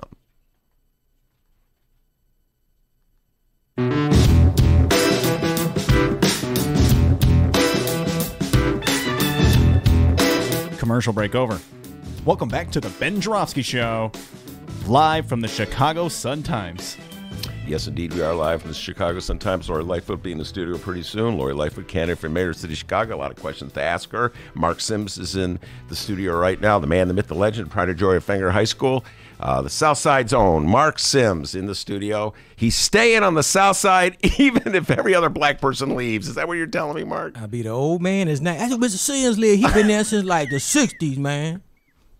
That's how it's going to Oh, my God. Things are, you know what? The population in the city of Chicago, the black population has drastically dropped, as you were talking about. Chris Kennedy said during the campaign, and I absolutely agree with him, that the policy of the Mayor Rahm administration, the policy of the Mayor Daley, he didn't put Daley in, I still slipped Daley in, was to promote gentrification, and that automatically means that a lot of people are going to have to move, a lot of black people. You disagreed with me No, on that I'm all point. for it. I told you I voted for Rahm Yes, in you the did. hopes he would push some low-income criminal Negroes out of Chicago. And he indirectly probably has, but it's okay because, like I said, the experts say that a lot of neighborhoods in Chicago are flipping three generations. Bronzeville has had the longest ethnic group, black folks. But none of us going to live forever. Nobody's coming from the South anymore. It's a cold weather city. But what I was saying earlier, but since we're going to be 600,000 in this town in 2030, as they estimate, how do we become a more vibrant, a more dynamic black community, although will be a smaller and ever shrinking black community? That's the challenge, but that's too much for folks' little heads to say, how are we going to be smaller but we can still be dynamic? It can be done. We have to think about this, people. By the way, there are those who predict that in a few decades, as global warming takes hold in this country and the South becomes uninhabitable because of heat, hurricanes, et cetera, and so forth, fires, there will be a reverse, a migration back to the city of Chicago, the cooler climate, the fresh water supply of Lake Michigan. Fresh water is huge. People are like, how this town going to survive? How you going to make money? The key is this fresh water. In the long term, the fresh water. I saw, before we go back to Lori Lightfoot and Tony Preckwinkle, as she, I'm going to, off the air, hopefully I'll see Lori Lightfoot off the air because I wrote a letter to apologize for not voting for her in the primary. You wrote a letter to Lori Lightfoot. She's not going to see it. People throw it in trash. But I wrote a letter, please forgive me for not voting for you in the primary. I did. You could have lied and said you did vote for her. No, it's a long story. No, who did you vote for in the primary? We were talking about before I get back to who I vote for. I had family down in Gulfport, Biloxi, so we went down there. We've been down there a bunch of times. So down in Gulfport, but really in Gulfport, and Biloxi's next town over. Man, I never thought I'd go to Mississippi. Beautiful area down in the Gulf Coast because that reminds me of home because they got a big lake, but it's a Gulf. It's not a lake, but it's big like the lake. But so the point is, I went down after Katrina. It was messed up. Coastal areas. So the coastal areas are going to get hit first. Yeah. And then they'll start saying, maybe I should move to Memphis. You know what I'm saying? Yeah. But so you don't think that there's going to be a big revival? No, they'll go to Memphis. They'll come off the coast, but you're talking about 100 years from now. But it'll slowly people come off the coast when they can't afford to get insurance to live on the coast. Yeah. That's what's going to stop all of that. Preckwinkle and Lightfoot in the primary. Lori Lighfoot was my first choice, but she was like single digits. And when I early voted, Uh-oh, here comes. Better say it. She's right in the studio. You can't. Lori Lighfoot has just entered the studio, ladies. I think she's going to walk right back out. Marc Sims, go ahead, finish your story. Tell your story. Come on, tell your story. I'm scared. Don't be scared. Before there are a lot of people with her, but don't be scared. Let me finish the story about Lori Lighfoot not voting for her, and I wrote you a letter apologizing. Okay. Do you know Lori Lighfoot and Barack Obama share the same birthday? I did not know that. August 4th. I got a 62 and a 61. And so you're about a few weeks older than me. I was born in 62 in August. All right. And I know Leos very well. Yeah. So you're not going to tell that story now, huh? I'm scared. I'm intimidated. I'm shaking. All right. Tell me when to leave so I can run out down the street here. But all jokes aside, I voted for Tony Preckwinkle in the primary because you were single digits in the polls. Single digits. I was like, oh no, Daley, Chico. We have to have a woman in the primary. So you made what we call a strategic vote. I voted by mail like 3 weeks before the election. All right. Before we bring on Lori for the official interview. Let me get your thoughts, Lori Lightfoot. First of all, thank you for coming. Your thoughts on people like Marc Sims here who made strategic votes. You must have heard a lot of that talk before in the first round. The whole concept of strategic voting. Well, I think some people were talking about that, but I was telling people, you got to vote for who you want to vote for. It was difficult. Nobody anticipated that we were going to have 14 people on the ballot, right? But, I'm obviously happy with the results. So, apology accepted. Please forgive me. Please forgive me. I have a check, but we'll talk about that later. A little check here. I rarely write checks. We'll talk about it later. You wrote a check for Lori Lighfoot? I wrote a check, but I'm going to be mentioned here for a minute or after the show to beg for a job. Oh, okay. All right. Well, we'll get to that afterwards. And I'll explain mention later on. All right, T. Can we go right to the interview? Do we have to take a break? All right, very good. Lori Lightfoot, welcome to the show. It's a new surroundings. What do you think of this place? I like your new digs. You need a little artwork up here. I think so. Just instead of just signs saying Ben Joravsky, he's the greatest. Well, the sign doesn't literally, just so everybody knows, doesn't literally say that, but maybe we think that in the back of our mind. But Lori was a guest on my old show several times, and I'm happy to say she came back. I also want to say I've reached out to the Tony Preckwinkle campaign. For reasons I don't understand, they've not got back to me, Lori Lightfoot. I cannot force anybody to come on the Ben Joravsky Show. It is not the Army. It is a radio show, or a podcast, I should say. So anyway, maybe Tony will avail herself of that, but the invitation is out to her as well. All right, Lori Lightfoot is my guest in the studio. As I said, Lori, you were not a favorite to emerge into the second round. I think most people were predicting Daley versus Preckwinkle, and yet you emerged. You had the most votes, and many people are now saying you are the favorite. Do you have that sense that you're the favorite right now? Look, we're running as the underdogs. I'm running against somebody who's got almost 40 years of experience as a politician, who's at the top of the party and who is able to pull all the levers of power that she's accumulated over time, is very well funded. So we take nothing for granted. And the last thing we want to do is start patting ourselves on the back and taking a victory lap. How many times have you seen that, Ben? Yeah. And then the person's on election day says, oh, what happened? Hillary Clinton, did you say? Yeah, something like that. Yeah. So we're not going to make those kinds of mistakes. We keep running very, very hard. We're grateful for the momentum that we built up. We're grateful for the outpouring of support. And today we got the Tribune endorsement, so that's news. I'm stunned. The Tribune endorsed you. I don't know if you want that one, but that's my bias, not yours, Lori Lightfoot. Tribune endorsed you? The Tribune endorsed, and I hasten to add, the Sun-Times was first. Yes, the Sun-Times was first. We talked about that just the other day with Tom McNamee. The Sun-Times was first. All right. Now, you mentioned that your opponent has 40 years experience in Chicago politics. She was first elected, I think, I'm doing this off the top of my head, 1991 for alderman of the 4th Ward. So she's been around. People know the name. They kind of have an expectation about Tony Preckwinkle. Lori Lightfoot is a little different. This is your first run for elected office. You're running for the top office in the city of Chicago, first time out of the box. And so I think that a lot of voters, Lori, are trying to figure out, what are they going to get? when they elect Lori Lightfoot. And so help them out a little bit. What will they get if they elect you mayor of the city of Chicago? Well, they're going to get somebody who's going to try to put the death knell into the Chicago machine on April 3rd, or maybe that night. We've got to break away from the past. I've been hearing it. The message is loud and clear. And I think the interesting thing about what's happened in the dynamic of the race is a lot of people wanted change, but they didn't think it was possible. Very cynical, skeptical that anything would ever be any different because, as you well know, the machine was built to last. Yeah. It had an incredible grip, not only on government, but on every aspect of life in the city. So people wanted it, but I think what happened with my election is they started to think, wow, this might actually be possible. So what they can expect is someone who's going to work tirelessly on behalf of the residents of the city. I'm going to do everything that I can to start day one to make sure that we start keeping our city safer than it has been. And I'm going to really work hard to make good on the promises that I made in the course of this campaign, which is to bring real investment to neighborhoods all over the city, particularly south of Roosevelt Road and west of Ashland. All right, you got 2 points, safer neighborhoods, real investment. Before we get to that, let's talk about the machine a little bit. You're singing my song when you talk about the end of the machine. I remember the great Harold Washington, and Marc Sims said we should not live in the past. We keep talking about Harold Washington, but he talked about how he was going to bell that cat. I forget how he put it. This is before your time. And he was going to bell the cat, being the Chicago machine.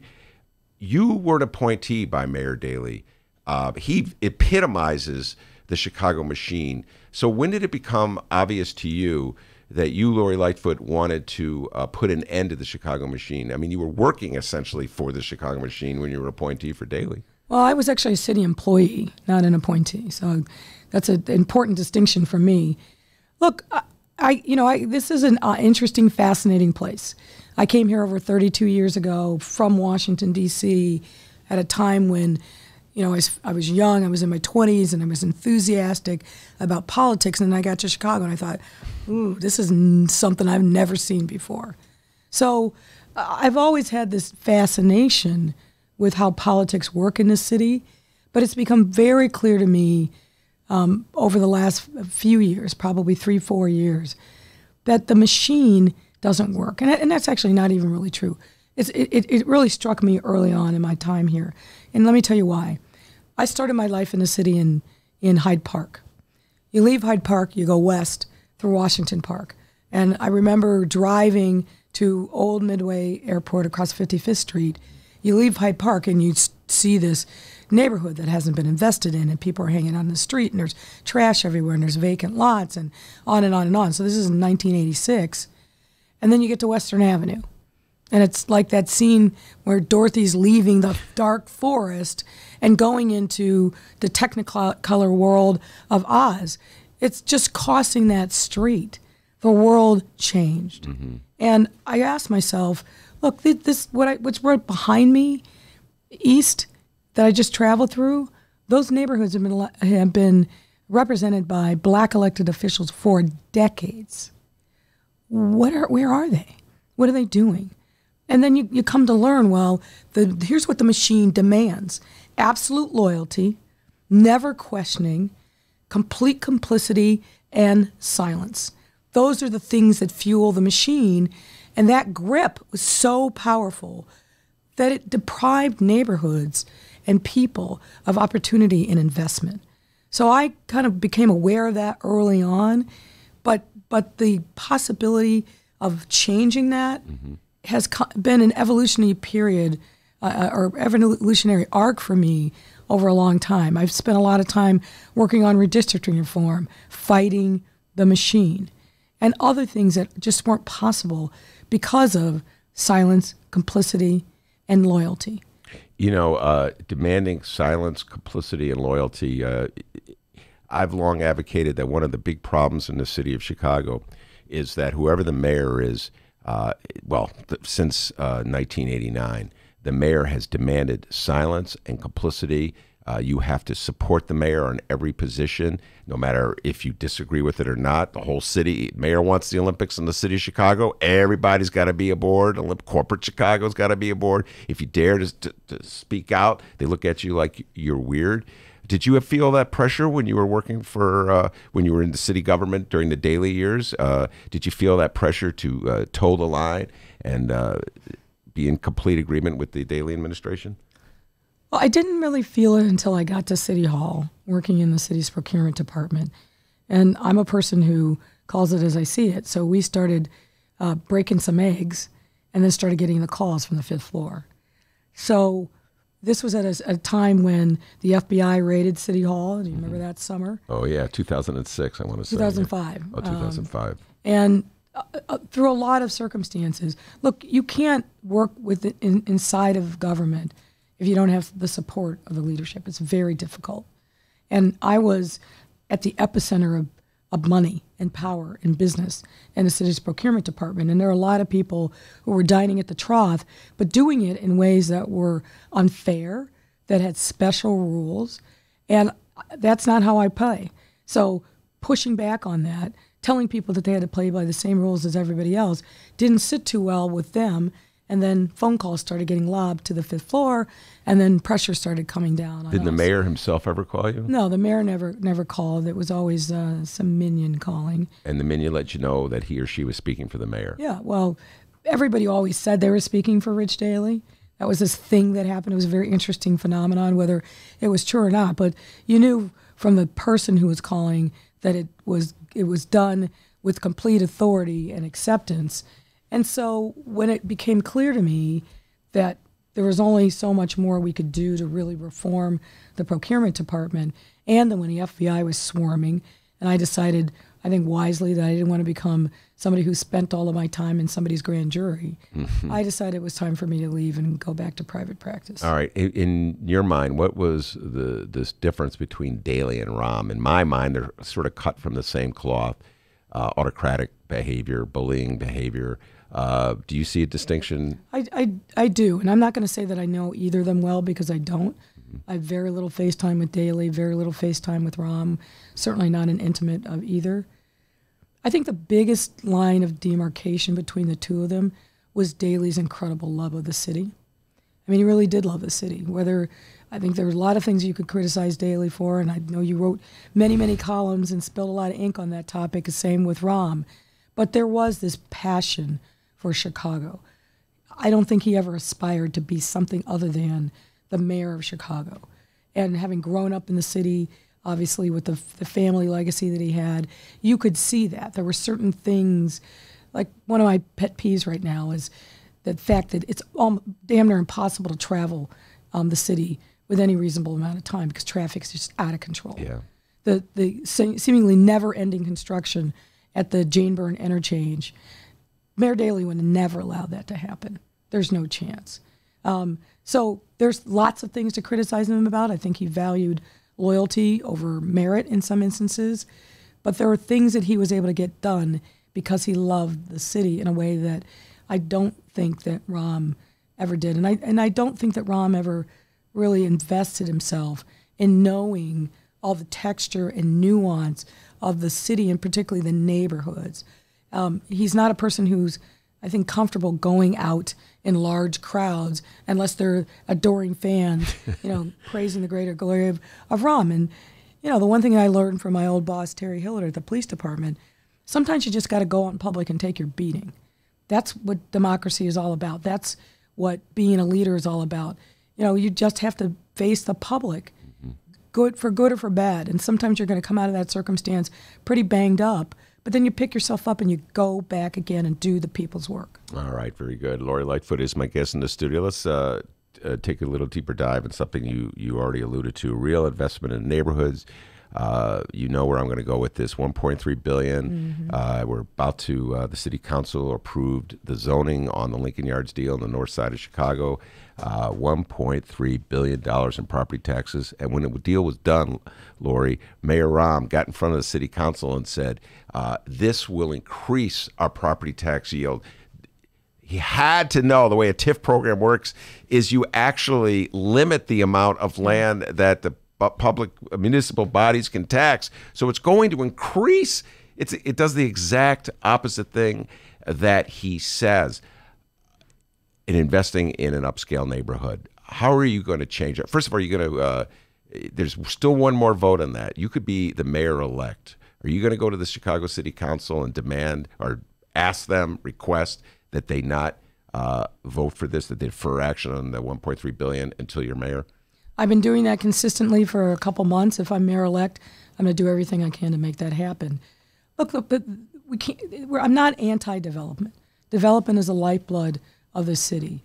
But as my mother would say, there's a right way and a wrong way to do everything.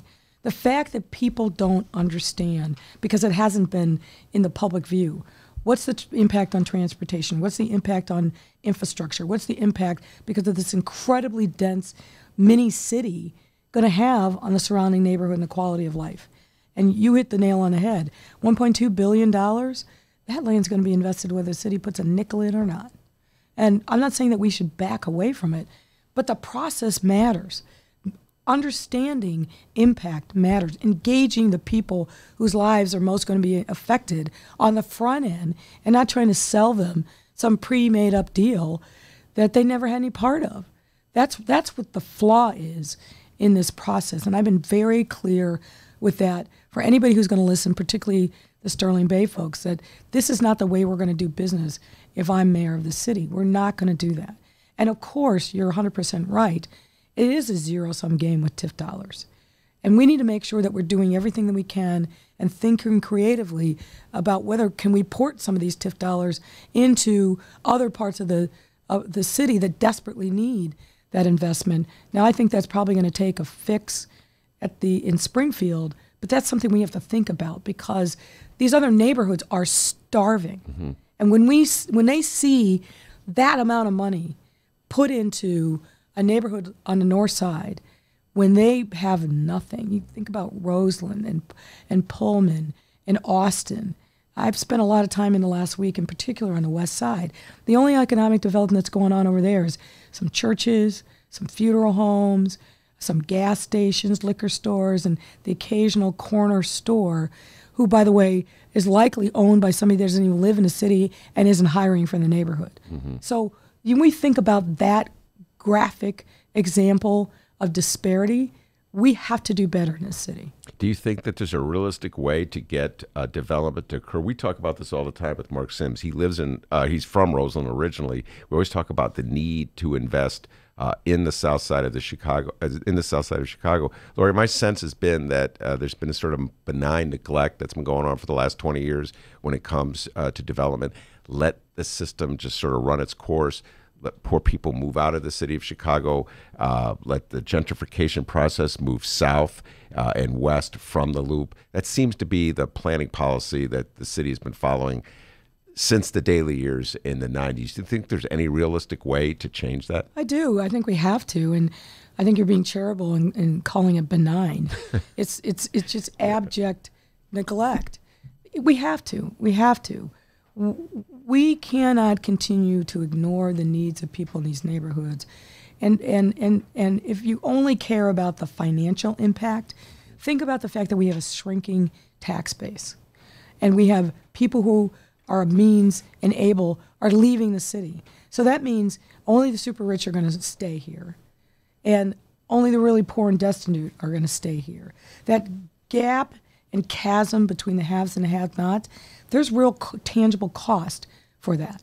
So for the people who stay, because they can't leave, their needs are going to be profound. For the people who are in the haves category who stay, the financial burden, and I put myself in that category because I've been very lucky in my life, the financial burden on us is going to be profound as well. So isn't it better, and I think about my University of Chicago training, to invest in people on the front end of their life? You get a bigger return on investment than waiting until something terrible happens 10, 20 years down the road and then try to solve the problem. It makes no sense. Lori Lighfoot is my guest. She's running for mayor of the city of Chicago. You mentioned the super rich in the city, and I get calls all the time from housing activists who are trying to get me to write about or talk about the need for rent control in the city, the need for more affordable housing in the city. It's huge. So first of all, what's your position on the rent control bill that's now advancing? Well, it's at least in the House. I don't know where the status is. Yeah, Will Guzzardi, I think, is the main sponsor of that. And look, I totally understand why people want that fix. But here's the sad reality. We can't wait for Springfield. We have an urgent crisis, 120,000 units down, 2/3 of the city, not a single unit been built in the last 15 years. And I don't know if you caught this, Ben, but about 2 weeks ago, and I got lost in the shuffle, and I'm not sure anybody's reported on it. About 2 weeks ago, the city's inspector general released a report that did an audit of the in lieu of fee program. Here, it's hard for me to get the words out. The Department of Planning failed to open up a dedicated account for those monies, so they can't keep track of them. They don't know where they are. You're talking about the monies that developers contribute to...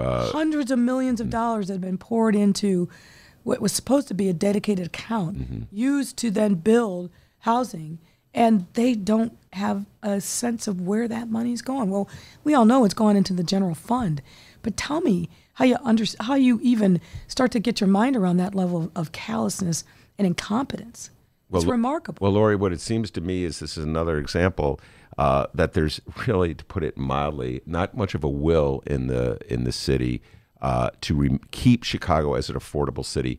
I believe, again, this is the Chris Kennedy theory. He ran for governor. He accused Mayoral, and should accuse Daley as well, of planning policies that were intended to gentrify the city, intend to make the city wealthier.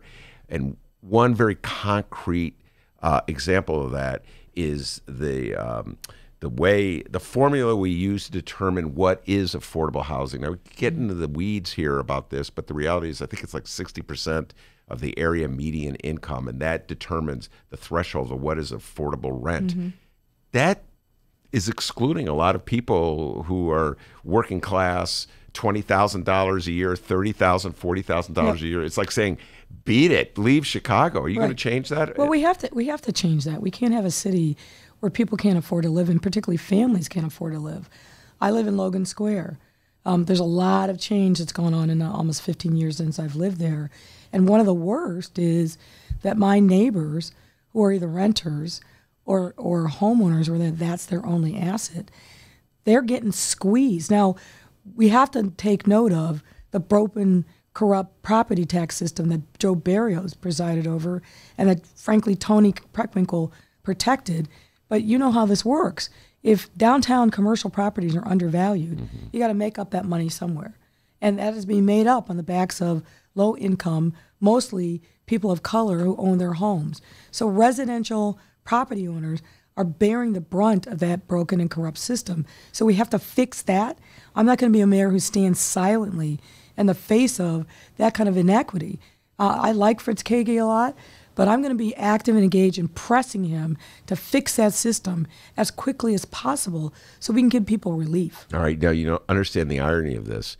If you, quote, fix the system, which I agree the system should be fixed, property taxes will probably rise in the areas that were most supportive of you, which is the north side, because right now the north side is getting the advantage when you think about a skewed system of assessing property value. I always said this to Fritz Kage when he would come on the show. Fritz, you're advocating something that's going to hurt the people, or it's going to make the people that are supporting you pay more in taxes.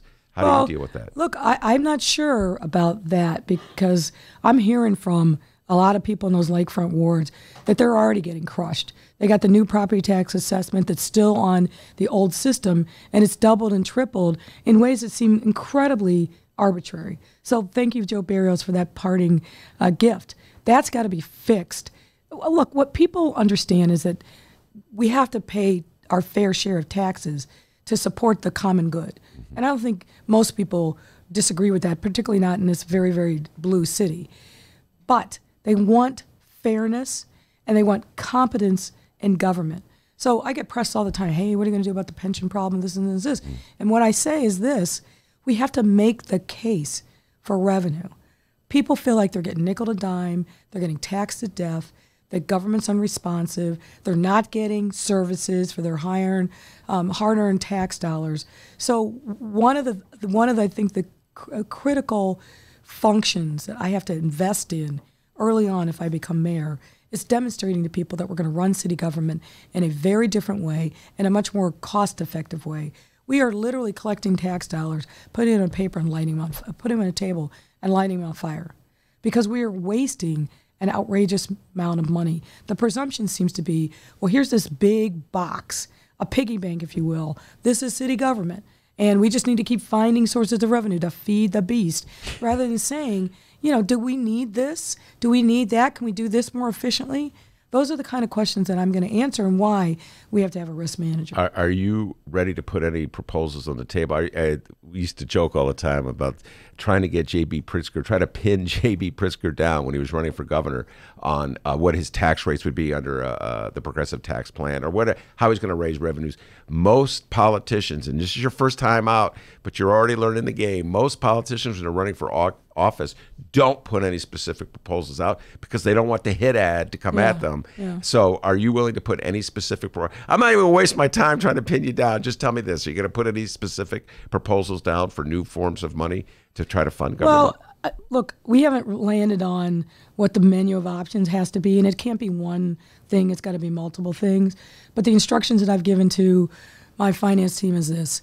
We can't keep balancing the city's budget on the backs of people who are least able to afford it. So one of the things that we will talk about more specifically before this is all said and done and before April 2nd is this ridiculous ticketing system that we have here in the city. I mean, people are worried about a lot of things, but I can't tell you how many times I hear that. I lost my car. Oh, yeah. The fines were doubled. I lost my driver's license. Give me a break here. If you're a hard-working, working-class individual family, you need your car. You need to be able to, and if you don't have a margin, a surplus, a savings, where you can afford to pay $500 or more, or $600, or worse, have your car taken away from you. So we have to reform that specifically, and that's just one example. The other thing that we have to do is I'm not prepared to do anything that's actually going to shrink our tax base by driving businesses out of the city. Are you going to take away the city sticker fee? I'd like to. That is something I think we have to think very seriously about. Look, a lot of this stuff is going to be automated, and it's going to go to kiosk. There's a serious question as to whether or not we're doing more harm than good by having a city sticker. I think we do need to think about how we make sure that we know what cars are on the road and things like that. But there again, that's a regressive form of taxation that drives people crazy, me included. Yeah. All right. Now, let's move away from these specific programs and talk more a little general about what they call character issues. Again, this is your first run for office, and I get a lot of questions from people. How can I believe Lori Lightfoot? What can she do to assure me that I can believe that she is truly progressive? And in the news, there's the issue of like the campaign some of the people who funded your campaign since you won, basically. Dan Mahopoulos' story that ran, was it yesterday in WBEZ about Change Chicago? What does he call it? Dark money. How can people believe that Lori Lightfoot truly is a progressive when we see things like the people she gets money from or the group she gets money from? Well, you should look at the people that I get money from. And first of all, that donation was about 5 months ago. And the Preckwinkle people tried to float it, and then they finally got somebody to bite. So, God bless Dan, but dude, Dan's come my on, guy. right? But look, if you look at all the 14 people that ran, I'm the only one that had a consistent amount of small donors. I've had thousands of people literally donating $3, $5, $25 in a way that's far different than anybody else, and certainly far different than Tony Preckwinkle, whose campaign is funded largely by a single donor. That's a union. So I think you look at who has been funding. I'm getting funding from donations, I should say, from retired teachers, current teachers, city workers, firemen, policemen, just ordinary citizens who want change. Everywhere I go now, walking down the street, people's posting on our Facebook page, talking about the fact that they finally think that the machine could be in the final death knell.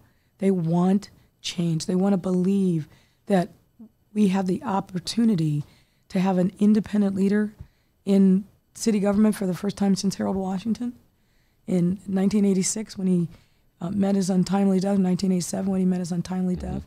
So there's a level of enthusiasm about my campaign because of that. Well, one of the theories that was put forth in this very show by Tom McNamee, the editorial board editor of the Sun-Times, we were talking about the increase in campaign contributions that you've gotten from people who are more like on the Republican side of the aisle. Rocky Wirtz from the Blackhawks pops into my mind. The Duchessois family pops into my mind. And Tom McNamee put this theory. They think she's going to win. They're putting money down at her now because they want to have some influence over her. So is it a case in these instances where you made the phone call, a campaign request, or did the money just come in once people saw you won and they wanted to back the winner? I'll say this. I'll say two things. I have a lot of new friends since February 26th, right? But I'm still the same person. And I hope nobody's foolish enough to think that by giving me a campaign donation, they're going to get me to cut and paste my integrity and who I am, because that's never happening. All right. I'll take that answer for the moment. All right. Something that's been on my mind I have to ask you about. This point, people barraged me with emails the other day, text messages. You made a comment about converting schools into the police academies, and that really irritated a lot of friends of mine. And they said, when you get Lori Lighfoot on that show of yours, you ask her, does she want to take abandoned schools in the city of Chicago, which probably should never have been closed in the first place, that's my editorial aside, and turn them into police academies? No, in context, we were talking hypothetically about what do you do to make sure that the police officers are well trained. Look, the city council took that vote the other day. It's moot. The training academy is going on the west side. I've opposed that training academy because of the way in which that process worked, which excluded people from the conversation and people in that community who desperately need investment. Nothing will happen on my watch, and certainly not the repurposing of those 38 schools that remain on CPS's ledger, without going into the community, talking to people about how we can turn those schools into their assets. That's the way the process has to work. That's why I opposed the so-called Cop Academy. That's why I stood with the families of NTA. The process matters. Nothing will have legitimacy if people feel like they've not been listened to, they've not been heard. And you know this as well as I do. We are at a heightened state of activism in the city, which I think is a good thing. And people are paying close attention. They're able to educate themselves about the issues, and they are not going to stand for a style of government that tries to shove things down people's throats without listening and engaging. And I understand that, I respect it, and I support it. You know, speaking of the old way of doing things, there's a story that's just breaking the last couple of days. Jussie Smollett, who, of course, is been indicted on filing a false report. It has now turned out that Kim Foxx took a phone call from Tina Chen, who is representing some unnamed relative of Jussie Smollett, asking that she intervene and get the Eddie Johnson to move the investigation to the FBI. Do you think that's appropriate kind of process for our state's attorney to be involved in? You know what? I don't know enough about the details to be able to cast any judgment on that, but what I think Kim did right is once the case turned and became a criminal case against Smollett, she recused herself, and that was the right thing to do. Look, you know, it's a cautionary tale from me, right? People are going to reach out. People are going to want to have access. People are going to want you to do certain things, and I know that I will have a certain level of insulation from those kinds of things for the reason that we were just talking about. Nobody's going to buy me. Nobody's going to persuade me because of their access. But you have to figure out how you strike the right balance so that you're still listening and you're not living in a bubble where you're excluded from having a pulse on what's happening out there in the neighborhoods in particular. But Kim, I think, is a person of high integrity. I have a lot of respect for her. And she did the right thing by recusing herself. Yeah, of course, she didn't reveal why she recused herself until the papers came after her. Yeah. But I I did do things. It was the right thing to recuse yourself. Probably. All right. Before I let you go out the door, slightly different turn here. Let's take a turn from the issues that you'll be facing as mayor. It's one of the little delightful asides that I learned from Carol Marine's debate, or that Carol moderated. I did not realize you were a sports fan. Oh, yeah. You're a Bears fan. You're a Bears season ticket holder. Yep. So I'm going to make everything political, even football. Should the Bears have hired as their backup quarterback in 2017 Colin Kaepernick as opposed to Mike Glennon, Lori Lightfoot, to handle the hard question? Without a doubt. I mean, you look at Kaepernick's skill and abilities. The fact that he is not in the league now, of course, we all want to know what the settlement was, but it's ridiculous that guy's not playing football because he expressed himself and exercised his First Amendment rights. And Glennon. I mean, first of all, let's talk about what he did at Tampa Bay. Yeah. A disaster. Yeah. And he gets out there on the field, and he's playing in the Pee Wee League. Yeah. He's a horrible quarterback. And how much money did we pay him? I think it was $17 million. Yeah, and I think 14 guaranteed. Yeah. Outrageous. Yeah. Outrageous. So I'm happy to say it seems like we're on the right path. Yeah. That we've gotten over those blunders by Ryan Pace, but that was a disaster. And why are you a Bears fan? You grew up in Ohio. You should be a Cleveland Browns fan. Oh, man. When I was growing up in the 60s and 70s in Cleveland, the Browns were awful. Every professional sports team. Or you're after Jim Brown. Yeah. Oh, yeah. Every professional sports team in Cleveland. It was the Browns were bad. The Indians were awful. They even had a hockey team for a while, the Cleveland Barons. They were terrible. So actually, I grew up as a Pittsburgh Steelers fan. For football. Lori, what does this say about your character that you deserted the hometown teams just to go with the winner down the and the Cleveland Brown fans are supposed to hate the Pittsburgh Steelers. Isn't that like kind of interstate rivalry going there? Yeah, you know what? I was close enough to Pittsburgh, and I was growing up during the time of the Steel Curtain. I loved Mean Joe Green and those guys, so, sorry. All right, Nadia's saying we got to go, and I do whatever Nadia tells me, but I'm going to ask you one last question before you walk out the door. All right, one last question, all right, Nadia? And that is this, the other thing from Carol Marine. Your favorite song that makes you want to get up and dance, Todd Rundgren, Just One More. Is that true, or Just is that one misquote? Victory. No, it's totally true. I'm the youngest of 4 kids. My siblings are quite a bit older than me. One of them brought home A Wizard, a True Star, the album in which that song occurred. I've listened to that album 1,000 times. And Just One Victory gets me pumped up every time. All right, very good.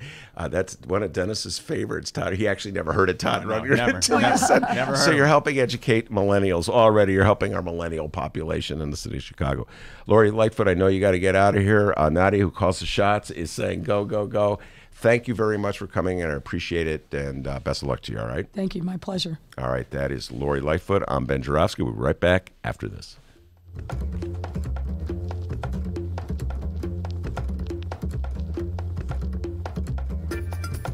Hey there, producer Dennis here.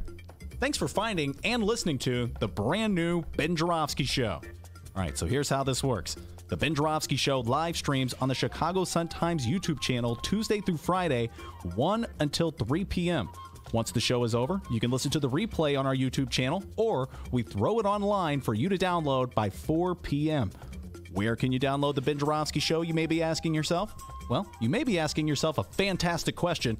You can find previous Ben Joravsky shows and guest interviews through several outlets. The Chicago Sun-Times Online, chicago.suntimes.com, the Chicago Reader Online, chicagoreader.com, and wherever else you listen to your favorite podcasts. Apple Podcasts, Google Play, pick one. Just search for The Ben Joravsky Show. J-O-R-A, V as in victory, S-K-Y. So, let's recap. Tuesday through Friday, 1 until 3 p.m.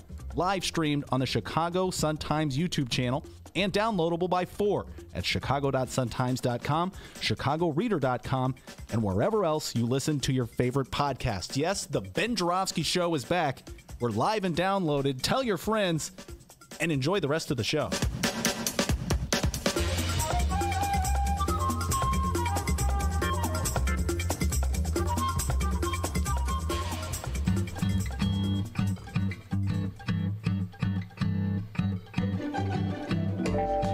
If you would like to advertise with the Ben Joravsky Show, and who wouldn't, contact Tracy Baim at publisher@chicagoreadercorp.com. We have several advertising options for your business or organization, and quite frankly, we would love nothing more than to tell our listeners all about it. Once again, that's Tracy Baim at publisher@chicagoreadercorp, that's CORP as in Paul.com, to advertise with the Ben Joravsky Show, the Chicago Reader, and the Chicago Sun-Times. We look forward to plugging you. Okay, well, that came out kind of weird. More of the Ben Joravsky Show live and downloaded in moments.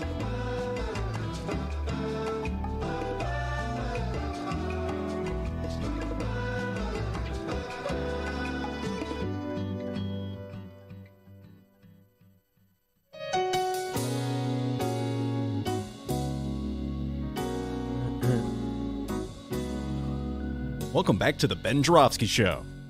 Mr. Joravsky, take us to the weekend. Yeah, that's Marc Sims on keyboards, Miles Porter playing organ. Sounds so good. Goodness.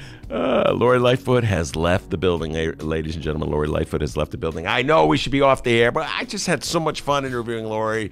You're getting in the habit of doing this. I know. We like going over bonus material. Yeah. It's a podcast, man. It's not bonus if we do it every day. All right. No, well, it's bonus every day. Anyway, Marc Sims, you heard Lori Lighfoot. What'd you think of her? Miles took a picture of me and the next, could be the next man. We don't know. It's Chicago. Yeah. You're the man, Miles. Miles is the man. You know, I was so stunned. I knew she was coming, but I freaked out when she here. And the word I wanted to use was mendicant. I'm going to say the word, mendicant. What did you want to use that word in regard to? No, this means big. And I was watching Christopher Hitchens the other day or something. Christopher Hitchens? I mean, an old Christopher Hitchens passed. Yeah, it was like 2000. He was talking about reparations. Yeah. And he used the word, and I got it all wrong here on the sheet of paper. It's mendicant. It meant begging. Okay. And I said, watch me go mendicant all. Okay, that's and I was, this is why I'm not on real radio and real television. I learned a long time ago. Never say big words in front of important people. I just freaked out, man. Begging. You went to college, Miles. Yeah, I'm in college. He's in college right now. All right, very good.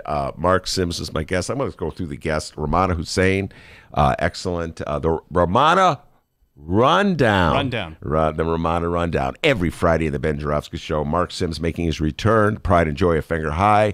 Lori Lighfoot, of course, mayoral candidate. She's left the building. Miles Porter, excellent job, the editor of this show. And, of course, the man, the myth, the legend behind that control board. The Pride and Joy of Alton, Illinois. The ladies love him. They call him the doctor. Give yourself a raise. Take it out of petty cash. Everybody have a great weekend. See you Tuesday.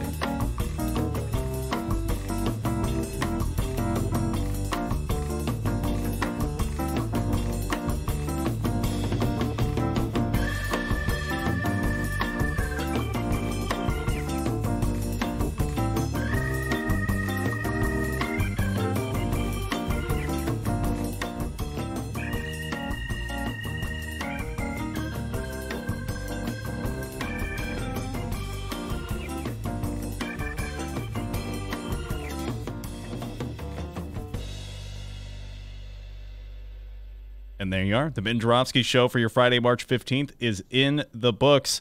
And we want to remind everybody before we get out of here that the Ben Joravsky Show is brought to you by unions. These hardworking men and women were kind enough to get behind us in this online podcasting experience. So we would like to thank the International Association of Machinists and Aerospace Workers, Local 126 and District 8, the International Brotherhood of Electrical Workers, Local 9, the International Union of Operating Engineers, Local 150, and of course, today's show brought to you by our friends at the Chicago Federation of Labor. We will see you all Tuesday.